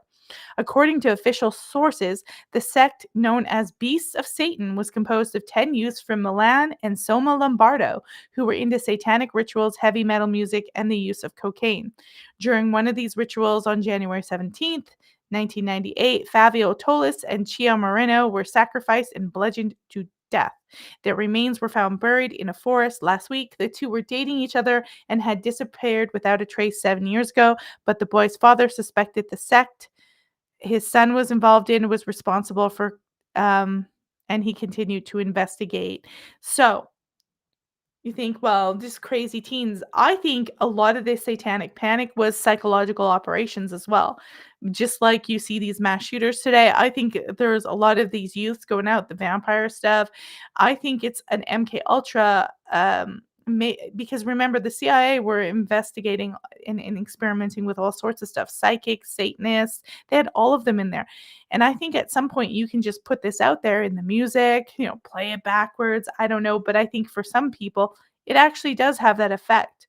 So this looks like random, but this priest, this weren't just two teenagers dying. This was a priest who was old school, Latin mass, performed exorcists, was against and saw that the Catholic Church was infiltrated and corrupt.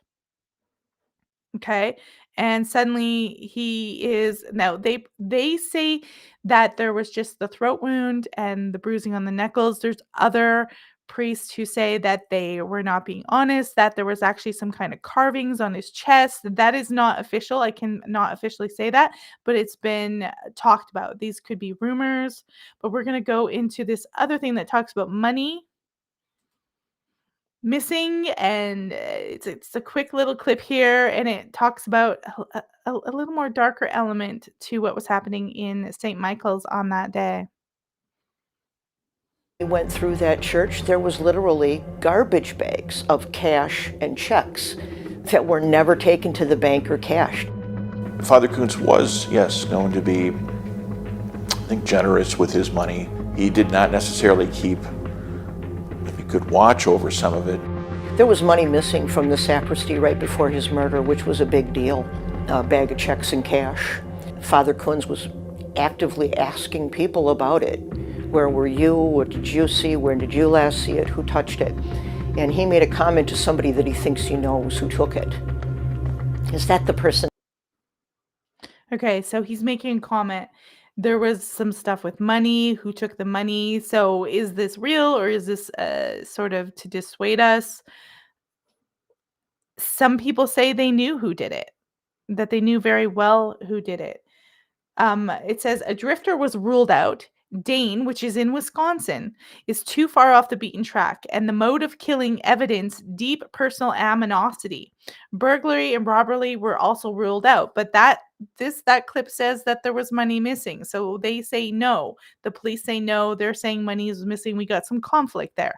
In March of 2000, police claimed that Kunz had intimate relationships with females, and that jealousy may have been a motive for the murder.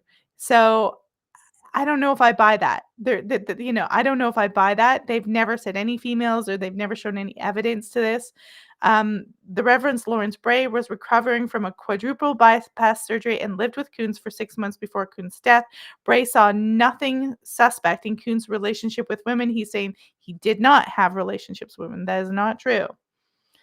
Then there are the unusual theories. Kunz performed exorcism and, in fact, was scheduled to consult about one with a woman who was on her way to see him when he was murdered. Some therefore suspect that Luciferians, people who worship Satan in direct and sincere manner, may have murdered Kunz. Kunz was a friend of Malachi Martin, a dubious figure, an ex-Jesuit whose status in the church was never clear.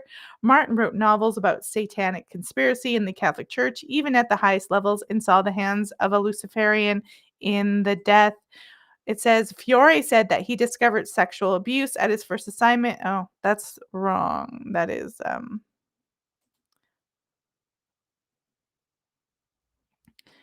right. Kunz had also helped Stephen Brady found Roman Catholic Faithful, a group dedicated to investigating and exposing corruption in the Roman Catholic Church, and provided Brady with information about sexually active and abusive priests in the Midwest. Brady has made what were at one time dismissed as well charges against priests, bishops, especially Bishop Daniel Ryan of Springfield, Illinois. Ryan resigned in 1999, just after the death. He has been involved in curious domestic altercations with men and has been publicly criticized by his own diocese for violating celibacy. Wow. Okay. So they wanted to expose him. Yeah, this some Kunz attracted right-wing Catholics, some of who were involved in bizarre groups. The least bizarre were those who were thought the popes were betraying God by not properly consecrating Russia to the Virgin Mary as she had requested. Other groups took an apocalyptic and survivalist direction. Kunz was also involved with people who were exposing sexual corruption in the Roman Catholic Church. We talked about that. Fiore and Kunz were friends. Fiore, who had been a Dominican, disagreed with the direction the order was taking, and eventually became a member of the Fraternity of St. Peter, a traditionalist order that said the Old Latin Mass. Fiore lived in Lodi, about 5 miles from Dane. He saw Kunz several times a week and spoke on the phone with him daily. Kunz was Fiore's confessor. They collaborated on a radio program. Kunz did radio programs. So there's some conspicuous stuff here. And I find it interesting that they tried to link him to women, to females. It's almost like, I don't know, they're trying to cover something up. It's very bizarre. Like here, Fiore, that's the same guy, said he discovered sexual abuse at his first assignment and was deeply disturbed by the way it was covered up by the hierarchy. Over the years, he assisted about 100 victims of sexual abuse with the age of Alfred Kunz. Fiore prepared a dossier on the problems of the Catholic Church in the United States and had it delivered to the Pope by a friend of Monsignor, I can't say that last name, the secretary of Pope John Paul II. The Pope ignored the dossier. As a similar dossier prepared by another Dominican and canon lawyer, uh, Thomas Doyle, was delivered to the Pope by Cardinal Kroll of Detroit and was also ignored. And the Pope ignored the pleas of a cardinal to act against pedophilia. Fiore's story is entirely credible. Fiore claimed he knew of 6 bishops who were pedophiles. This statement was regarded as bizarre, but as of 2008, 19 American bishops have been accused. Some have admitted the abuse. Fiore's most controversial work was with Stephen Cook, who accused Cardinal Bernardin of Chicago of abuse and later said that he could no longer trust his memory of the abuse because of the way his brain was affected by AIDS. Wow. There's some really weird twisted stuff about exposing ritual abuse. Things were put up to the Pope, things were getting ignored. It seems like even within his own diocese and church, there's obviously a lot of scandalous people there. So that's the darker part. And there's just a lot of conflict where people say, yes, there was money. Yes, there was money missing. Then the police say, no, it wasn't money orientated. Then the police try to imply that Father Kunz was having relations with women, and they're saying no. No, the other priests are saying there's no way. It never happened. He just didn't have it. But what he was doing was he did a lot of exorcisms. And like I said, old school Latin Mass, you had Pope John Paul II, who was still in.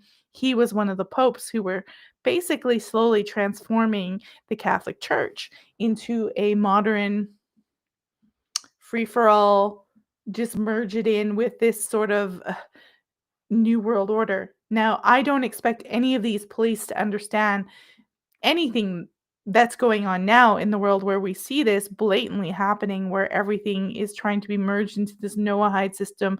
They're, burning churches, slaughtering Christians all across the Middle East. Christians have always been attacked en masse just as much as any other religion. During World War II, Catholics had to hide from Hitler. It's just crazy. So tons of crazy stuff happening around this priest, and he had his own radio show, and they talked about these things. So there isn't a lot of evidence that the priest had a relationship with anyone, and he was never accused of the P. He was actually looking into circumstances where cardinals and priests were accused of PDF.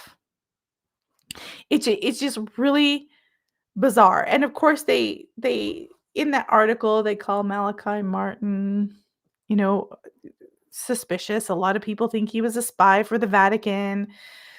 It's anyone's guess about that. But Malachi Martin went on what oh, my brain just went blank. Sorry. He went on Art Bell, and actually referenced this. There was a couple of priests who referenced this, saying that the police knew who it was and that the police were downplaying, saying it wasn't satanic and leaving out evidence. And we know that can happen. If you have corrupt priests or cardinals or anything all throughout the American system, they can make things happen. They can make people be quiet. People may want to protect what they believe is the Catholic Church. They don't want these scandals out there. We don't know how that would really go, Art Bell, but we are going to look at, actually, before we get into it, let's take a look at a clip. I actually have a clip of Father Kunz, short one, and he is this, it's just him, just so you get to know who he was as a priest. We'll just Julie Thomas, family and friends.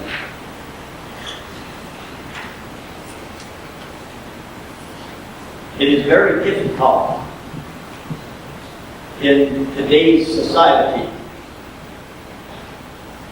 to realize that the holy sacrament of matrimony is one of the seven great mysteries given to us by Jesus himself. St. Paul, in his letter to the Ephesians,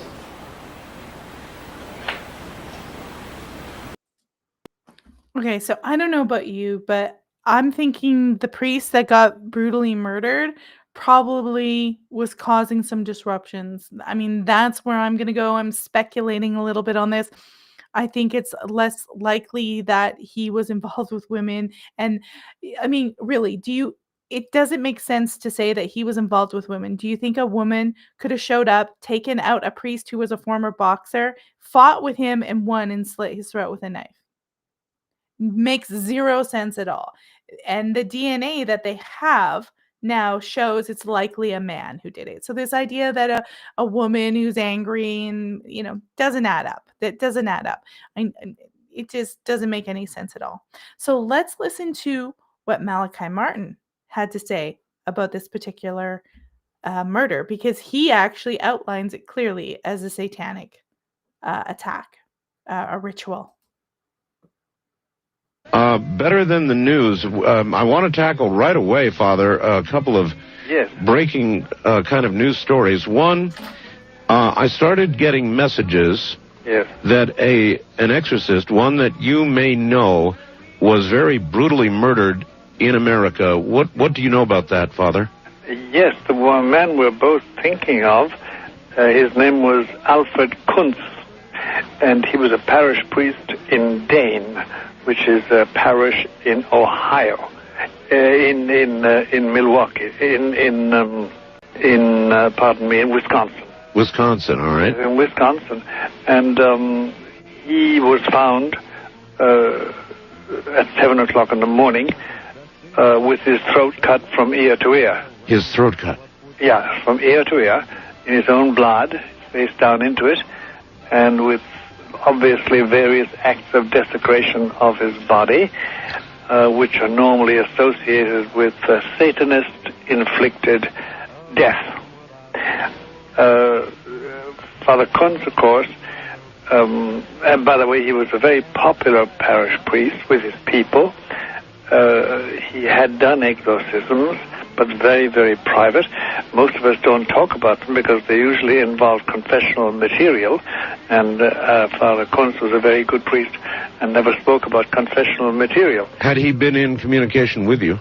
Yes, we had been in communication. Do you know offhand if he was doing anything at the time? I'm sure the police are probably asking about this, but I mean, it's an obvious question. They are, and they are refusing to give any of the more lurid details of the mode of his death, for the simple reason that they don't want to. They suspect it's somebody within his vicinity, not a stranger. And there are only, I think, a couple of hundred people. Well, no, about 700, 800 people involved. There's certainly it's not a random act of violence, somebody who wanted to steal or was caught in the act of stealing and simply flailed out. They're convinced it wasn't a random act like that was a deliberately set up thing, and that at least one person was involved in it, perhaps more. Kunz himself had just been doing radio shows with a priest friend whom we all know very much, Father Fiore, and they returned home late at night, late being about 10 o'clock in the evening, and we know that he was alive at 10:30 because he made a telephone call or received a telephone call, I forget which, but then the following morning at 7 o'clock, a young man who came to assist him at Mass, etc., found him lying, as I said, in his own blood, with this very, very sinister mode of death etched on his body. There's no doubt about it that... So you see here there, Malachi Martin says there's things etched on his body. That doesn't get included in the autopsy report. And so I'm not sure where he got that information or if the police are just not including things. But he tends to believe it's satanic. And the year after this, Malachi Martin, if you remember in our other show, died. He had done an exorcist on a kid and was pushed, they say, and had like a head trauma, and then died shortly after that from internal bleeding. That's how he died. I honestly, there was questions about a choir boy. Look, I can't say for sure, but the idea that Kunz was exposing and finally helping people file reports against priests who were bad suggests to me that they pissed somebody off. Right? That they pissed somebody off who did not like them exposing other people who were PDF files. Okay? That they've stepped on these negative kind of people's toes. Were they Satanists? Like, a lot of crazy stuff infiltrated the church in the 20th century. A lot of crazy stuff did. So we may never know what it is, but it seems odd that they were exposing this stuff and talking about this on radio. The church covers it up, deny it. He gets murdered, and years later we found out, yeah, there was all these priests doing this stuff. A lot of the priests have admitted to it or just quit, or it got covered up. That there were people in the organization saying, hey, look, there's these priests and they're doing bad stuff. They are not being celibate, and they're trying to report them. And if I know anything about dysfunctional families, everybody's going to turn on the person, the person who's trying to say, hey, like, this is bad, we can't do that. Everybody's going to turn on that person, get rid of it, and cover it up. That is just how it goes. And the church is behaving very dysfunctional. It is, it is not absolved of wrongdoings or perfection. And it's just, people want to expose it today. Revelation. But I mean,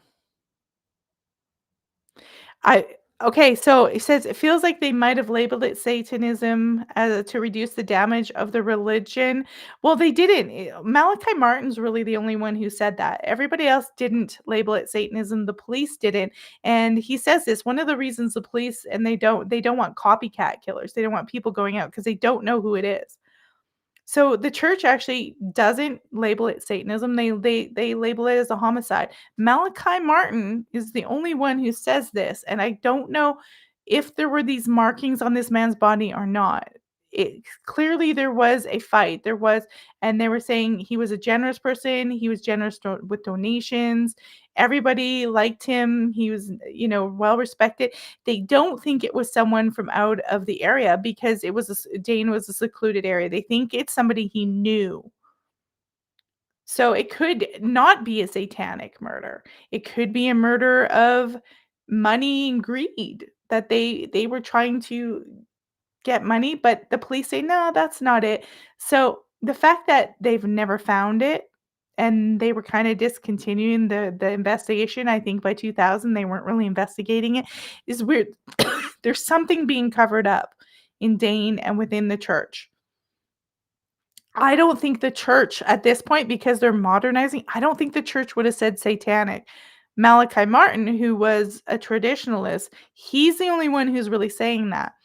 And I do have another clip of another priest saying that the police knew who the murder was. So maybe, I don't know, maybe they are covering it up because it's somebody in this small community, somebody who had power.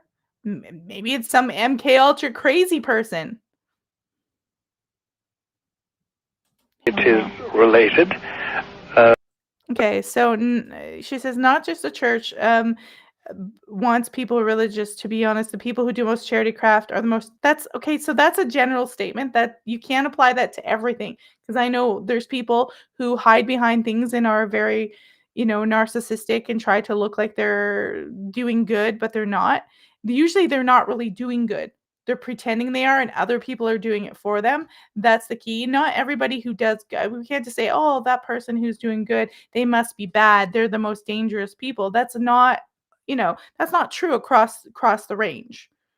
I would say you'd have to add to that to say they're not really doing the good stuff. Other people are doing it for them. They're just presenting themselves as doing good stuff that they're probably not really doing any good things, or other people are doing them and they're taking credit. That's the ones you probably have to be the most skeptical of. I think you'd have to add another level to that, because then I know lots of people who do charity work for churches, or who are in church who do charity work, who aren't pedophiles and crazy psychopaths, for all different kinds of churches.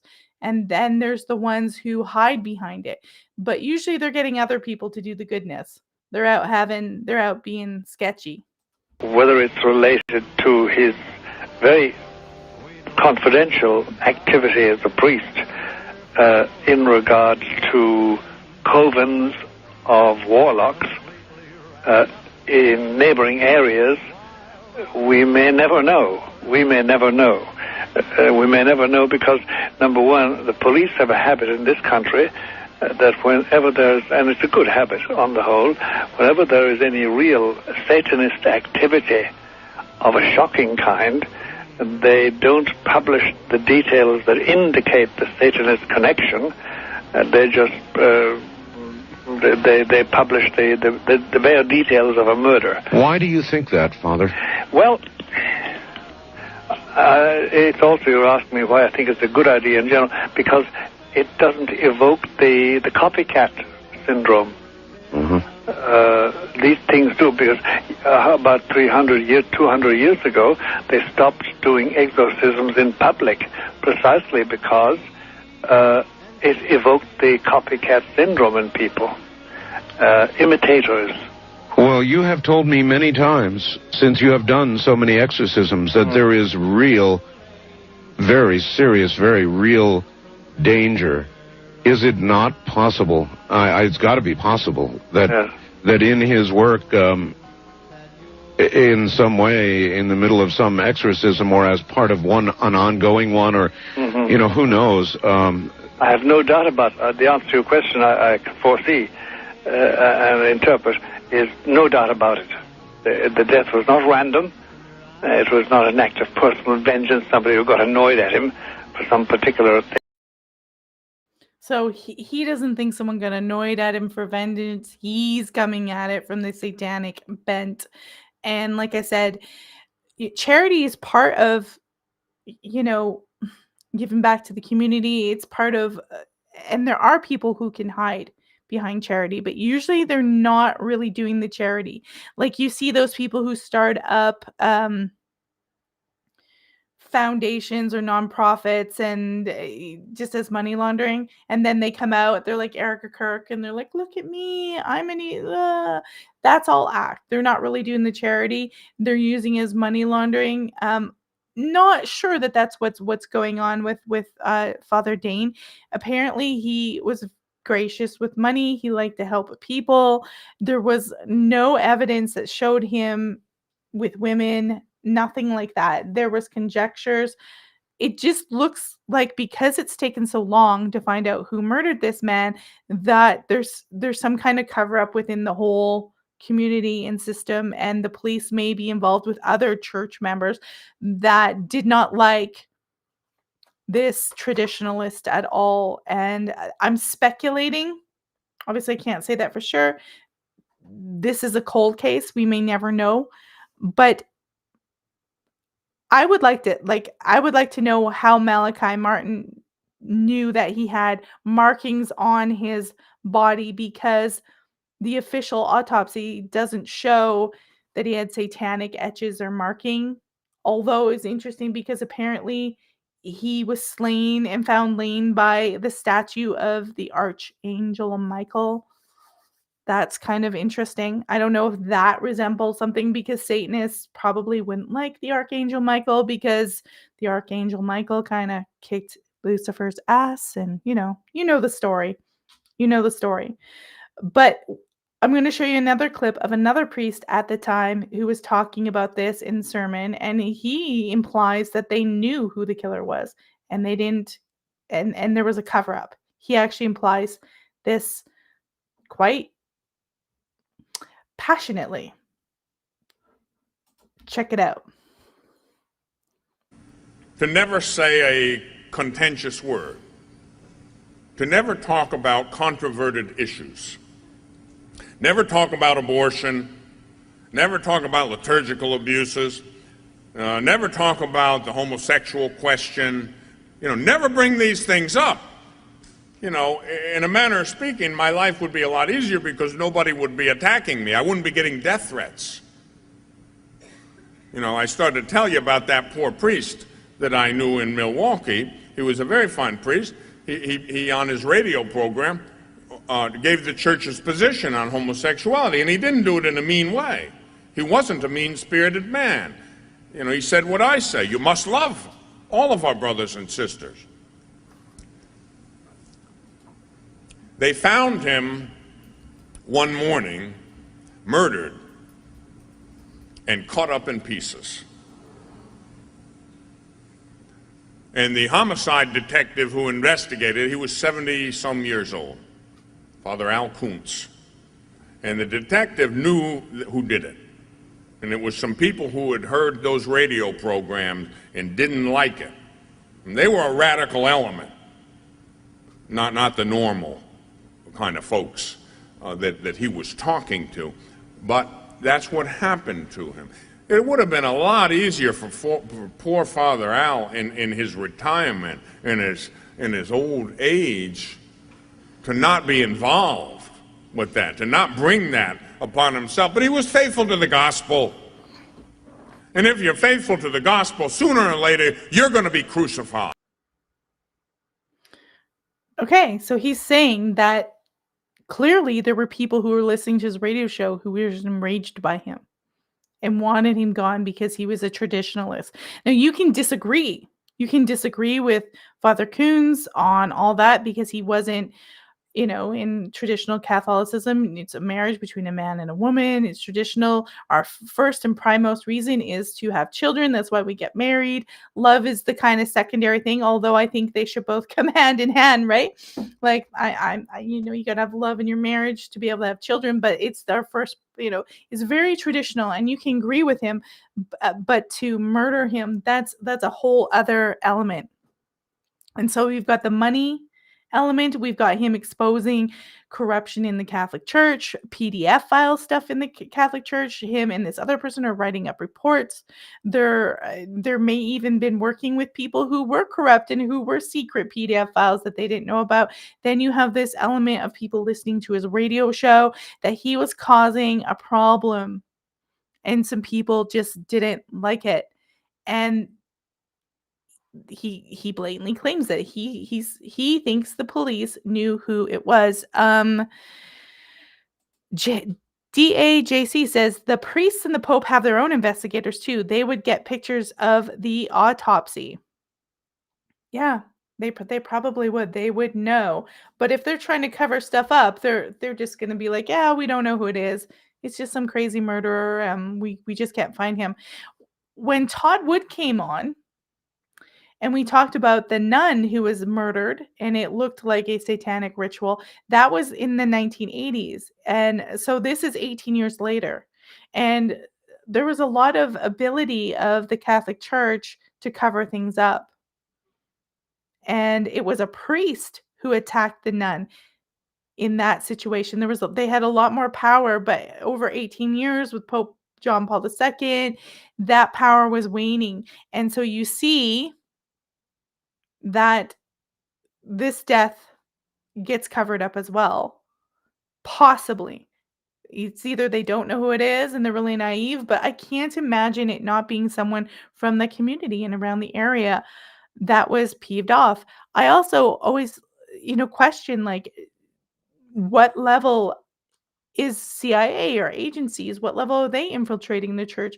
Do they, was these satanic cult kids, were they MK Ultra? Because it's weird that kids just suddenly want to do satanic stuff and kill people. Like, what's going on? What were they watching? We may never know. And they showed you that satanic ritual in Italy the same year. So this stuff was happening in and of the church. Just go look at how Hollywood. Remember, Hollywood's propaganda and the way Hollywood presents Catholicism is kind of ridiculous. It's kind of ridiculous, and I'm not saying there weren't horrible people in the church. There was a lot of them. No one's vetting the church. It's weird, this vow of abstinence within the church that men, are supposed to be abstinent, and from my research, that was kind of done so the church could maintain control, that the priests wouldn't have children, they wouldn't collect land, they wouldn't have families, so that gave the church more central power over all the people in the church. You know, um, some people may disagree with me, but that seems to be an element of it. It's weird because Orthodox Christians, if you are married before you become a priest, they don't have an issue with you being married and having a family. If you become a priest afterwards and you're not married, you're supposed to not get married and not have a family. But if you already are, you can still become a priest. So it's a little bit different in some of the rules. But this case to me says, and it's very convoluted, that there's something about this man exposing the church, exposing the PDF files, exposing the corruption, exposing that they're doing it the wrong way, that they're not observing the traditional rules of the Catholic Church, that peed some people off. Was it higher up? Was it the Pope? Obviously, the Pope was aware because they did reports. The Pope was aware that people were complaining about this. I don't think it was the Pope, to be honest with you, but who did he peeve off? Who was he connected with? Nobody's really exploring this. I can't find this in the case. They're just like, it might have been for money. He might have just peeved someone off. It's interesting that they couldn't find anyone in this small community or any evidence at all in 1998. It just seems odd to me, this whole entire case. Now, in this article I have here, I can give you the link to it. You guys can check it out. Psychesonic says there is also an esoteric Kundalini aspect to it, but that has certainly been corrupted. So in this article, actually, let's see if I can share it.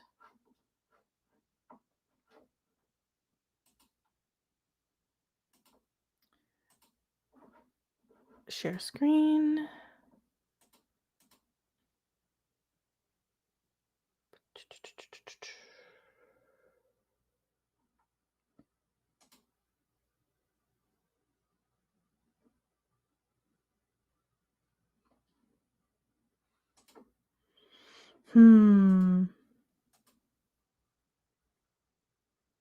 I'm trying to find this article. I can't find it. Earlier it says the exposed ones go to jail or get excommunicated. Sorry if it was already said. I doubt anyone went to jail for anything. There was people who admitted it, but the church has covered up most of these exposed people. And look, if you're a pedophile, if you're someone like that, you're gonna find a position where people will trust you. Like Ilya says, yes, people do good works, but people do hide behind good works. You're going to find any institution. There is a big scan in synagogues with PDF, pedophilia, the raping of young boys by rabbis, and they're trying to bring it out into the courts. Other Jewish people are. And they're trying to do all these things, intimidate, like attack these families to shut them up. It happens in all sorts of these sort of religious groups where you have depraved rules, like if it's a child under a certain age, it doesn't matter. Like there's rules like that in some of these religions. I mean, if you're evil, what's the best place to hide? It's in a religious institution, right? But that it doesn't mean everybody. There are people in there who take their vows seriously, who are like, nah. Okay, so in this article, sheriff's investigators are exploring the possibility that the man who brutally murdered Father Alfred J. Kunz in Mainz in 1998 is dead. So they think he may even be dead. And they are urging the public to come forward with tips and clues needed to break the case. We have to look at the possibility that the person responsible, others who, people are still investigating this, might be dead. Crazy stuff. So his Father Kunz, he did the celebration of the Usus Antiquior, traditional Latin Mass. It drew congregants from 3 states. So people came there for this traditional Mass. And they were considered radical and crazy. You have people out there pushing traditional Mass today that are definitely not radical. So you're radical if you have lots of children, if you're in the traditional Mass. They're trying to present people who are being traditionalists as radical, even though the stuff that the Catholic Church is bringing in is actually what's radical. The new stuff, the modernism, it's radical. And it's kind of collapsing the church. Even state, you can see the radical stuff out there, the radical modernists. They like I told you at the beginning, they infiltrated the church even in the beginning of the 20th century.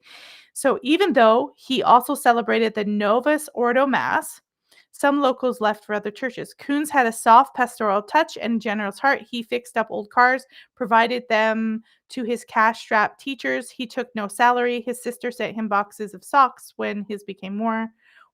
He ran successful fish fry fundraising dinners to support his parish, raise money for the school. A typical day started at 5:30 and didn't end until well after midnight.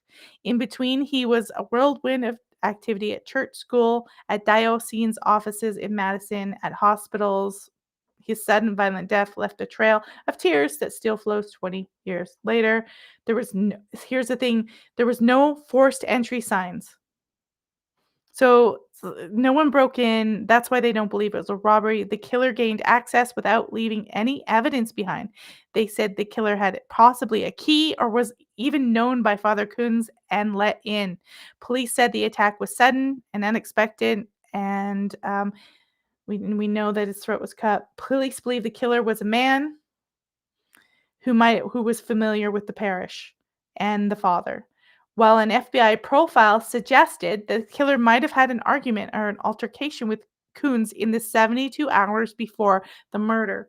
Mahoney said it is possible that the priest interrupted a burglary. There was no forced entry. First of all, they say there was no forced entry, that it looks like he knew him. And then they go on to say they might have interrupted a burglary. They can't keep their story straight. It's weird. The killer was likely shocked by the amount of blood that flowed when he cut their throat. When he escaped from the school, the murderer was covered in blood and would have noticeable injuries to their face. Mahoney said, based on the wounds on Kunz's hand, police believe the priest landed serious blows to the head of the attacker, but nobody knows. Father Kunz profilers, the FBI profiler, said the killer likely did not go to St. Michael's that night intending to kill him. Investigators believe the killer felt regret afterwards. He went home with clothing soaked in blood and probably tried to destroy the evidence. Family or friends would have noticed facial injuries. The suspect might have missed work the next day. The killer could have used a favorite hunting knife, box cutter, whatever. Well, see, this doesn't make sense to me because first they said he might not have gone to intend it to, but then they said he might have brought a favorite knife or a box cutter. Did he just have it on him and take it out? I don't know. Something sounds really weird. Like they keep contradicting themselves. It's like, okay, did he know him? Was it forced entry? Did he let him in? Like they just they're not getting their story straight. It's very bizarre. Indeed. Now we know that Father Malachi Martin thinks this is a satanic murder, but we have to acknowledge that Malachi Martin, that's kind of his brand. That's what he wrote about. That's what how he comes at it, is that there's Satanists and there's real evil. And I do believe there's real evil in the world. And so was Father Kunz exposing real murder? I had another video, but I'm not even going to bother to load it up. You know, was he exposing real murder? Or sorry, not real murder, but real not real murder. He was murdered. Was he exposing the corruption? Was he? It's clear he was. That's not even a debate because he had the radio show. And so he was broadcasting all over, and people were coming to him for that traditionalist.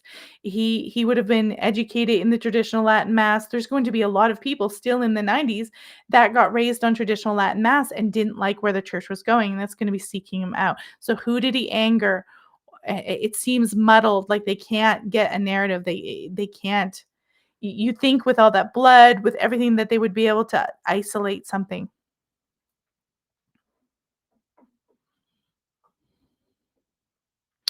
Elias says the church needs people to accept their guilt, suffering, and victim mentality. Trans movement is full of that. Maybe that's why they're the target. I don't know. Maybe the idea is it's not just guilt. It's like if you're doing bad things that makes your life chaotic, you do have to face up to it and tell the truth of it, and you repent and let it go, so and face up to it so you don't do it. If you keep lying or you're in denial that you're doing bad things and it's causing chaos in your life, you never get to end it.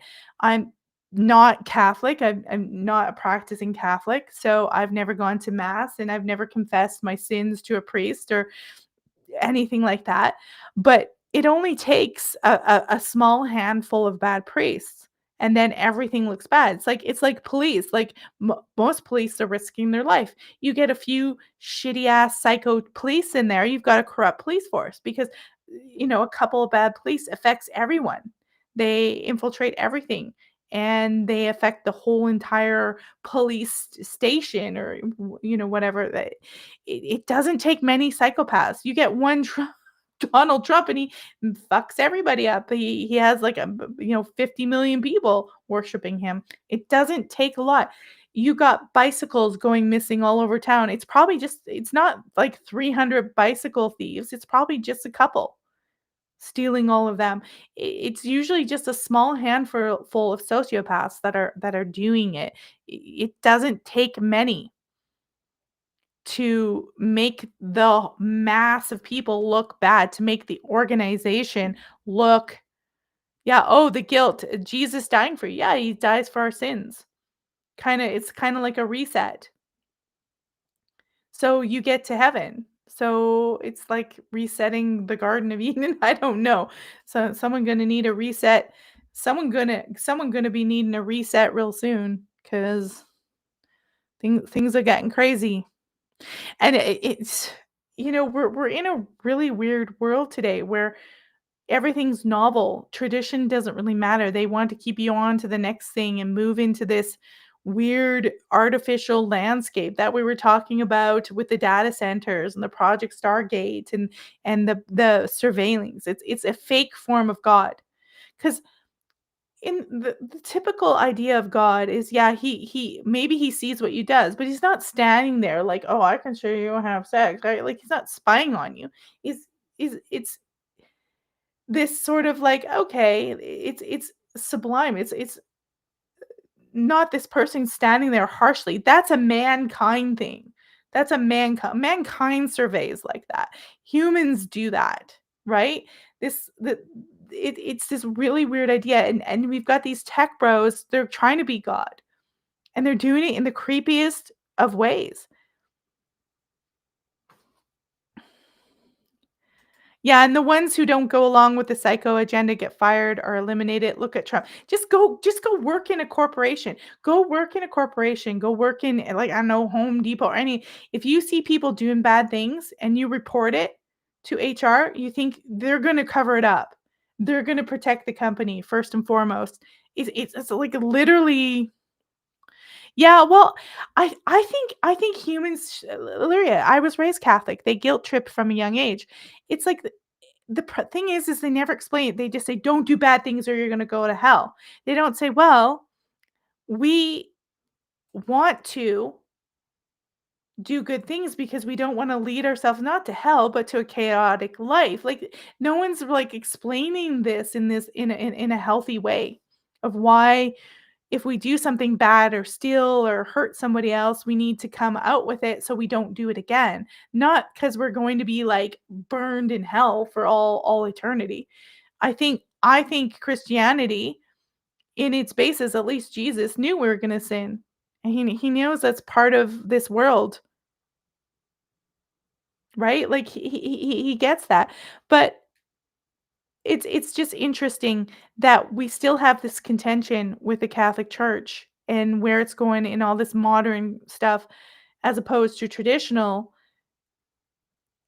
and you could 30 years ago, you could see it right here with Father Kunz. He's doing the same thing, and he's possibly murdered for it. Was it ritualistic? They don't seem to think so. Malachi Martin thinks so. The police seems to think that it was somebody he knew and they were angry at him, and clearly they were raged because they just didn't shoot him.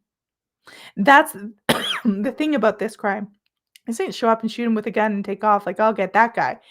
They slit his throat like you would think some kind of weird ritual killing, like something so creepy. It doesn't reek of just someone who just wants to get rid of him necessarily. It reeks of, like, yeah, like what you would see in some kind of religious, like, cutting of the throat. It's just the way it was done. Um, this Leah says exactly. They just threaten the hell with you with hell, so you don't do it out of fear. That it's yeah, it's like the shortcut to making you not be bad, but you don't understand the steps and the process. Like nobody is actually really letting you understand where your life will be if you sin. And everybody focuses on Satanism and exorcism. They don't focus on the part that you're supposed to focus on, which is the enlightenment, the connection to this higher Jesus going through God who's all loving, who loves you. You see that is, in my opinion, there's it's not that you're going to not get into heaven, it's that you're living a life of hell or doing all these bad things. And you can't get it into heaven because your mind is full of shit and crazy stuff and you're escalating it. It's like you're condemning yourself. I think it's how they go about it. And maybe that's because they have so many people and so little time. I have no idea, but you start to see that as empire comes in. They start even with the world we live in now. You see like Jesus is not the lamb anymore. You start to see these really harsh reliefs of Jesus going, "You're going to go in hell." Whereas like I don't know, 1,000 years before, 500 years before, you would have seen this more pious Jesus that was like there to console you or lead you into a gentle life. They change it and it's about control. That's a human thing. That's not a God thing. And it's why I don't think that Kunz was necessarily like some evil predator. Hmm. Um, she says the throat is just maybe assassin thing. I don't know if nothing else was found that would suggest otherwise. It could have been. But it's weird, the throat cutting is quite vicious. The struggle, the throat cutting. If you wanted to assassinate him, you could just shoot him. Assassins usually just like to just put you and get the job done. That's my guess, or spray him with something, make him look like they had a heart attack. They wanna make it look like, quick, get the job done, get out of the way. They wouldn't wanna be covered in blood. If it was a professional assassin, they wouldn't wanna be up close doing that and covered in blood. That doesn't sound right to me. I could be wrong. But that is the story of Father Kunz, and as you can see, Malachi Martin thinks it's satanic ritual, that it's the church has been infiltrated with Satanists. That's what he believes. The church has been infiltrated, the Catholic Church, and they're attacking people who were more traditional, doing the Latin Mass, stuff like that. They're attacking these people. That one priest that attacked the nun, he was doing all sorts of horrible things that were not allowed. And he didn't like it, that this nun was harsh and wanted him to be to the rules. And he was doing like BDSM satanic stuff. They get lured in by bad shit. And just because you're a priest doesn't mean you're not fallible, doesn't mean you can't have the devil whisper in your ear. You're human too, right? That's something to learn. If you can't be compassionate on children and compassionate when somebody makes a mistake and you're judging, maybe you've been infiltrated. Maybe you've been infiltrated too. Now that's the story, Morning Glory. I'm like, that's the story, Morning Glory. But it's just interesting how evil works, and it can strike anywhere, anytime, anyone, any church, any organization. It's just this sort of whispering in your ear. You know what? That's a really good idea. She says maybe it was a warning to others that might expose them. That would be a very impactful warning. They're like, hey, mess with us. This is how you go. Whoever us is. Whoever us is. All right, guys. That's the show. That's the story on Father Kunz. It's been 28 years. No one has ever been found to have been guilty of this crime. It's never too late. They found the priest who killed Sister Margaret Ann, and he went to prison and died. They think they covered it up at the time because the church had a lot of power. Like I said, dysfunctional. They want to cover up their evil seeds, but it's better to get your evil seeds out in the open and give them the justice that they have coming to them. So hopefully justice is served for Father Kunz. Maybe it will never be. The one thing I want to say is I don't buy the idea that they didn't know and they just came and slashed his throat. You have to have some crazy ass psychopathy to go up and slash someone's throat like that. Normal people usually don't do that. It wouldn't surprise me if maybe one of those seedy priests that I mentioned in that article or somebody he knew was just a psychopath. And unfortunately, Father Kunz trusted him and didn't see him as the danger that he was. And he met a perilous end. All right, guys. So don't forget to thumbs up the show. Subscribe. We're going to have the episode. We'll have some episodes up for members. We got a couple of new members. So we'll have some episodes up for you guys during the week. This Sunday, I think we're going to cover Nazis versus Freemasons. I think we're going to go there. It'll be a little bizarre. It's going to be like this alternative history that you never hear about. But we're going to go there and talk about that. Jaron Niche are coming on at the end of the month. Maybe a Red Pill Preacher was in the room. Maybe I can get him to come on in June. We'll see how the story goes in terms of the show. But that's all I've got for you today. And I hope you guys have a happy Sunday. We'll just tie it up right now. Remember, visit theclusterfuck.com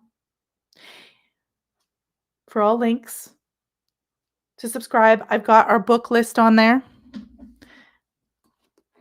I've got a page on the website. It's books. We got these 2 books listed there. that I'm going to try to read at some point if I can get not busy. And so you can find that all on the website. And I hope to see you guys next Sunday. Maybe I'll do a mini live stream during the week for everybody and update and follow up if I find up any information. And say no to data centers, guys. Say no to these data centers. They are the beast system. They are not good. And I think we are going to be in a whole bunch of trouble pretty soon. 2030 is looking rather bleak. So take care, guys. We will see you next Sunday for sure.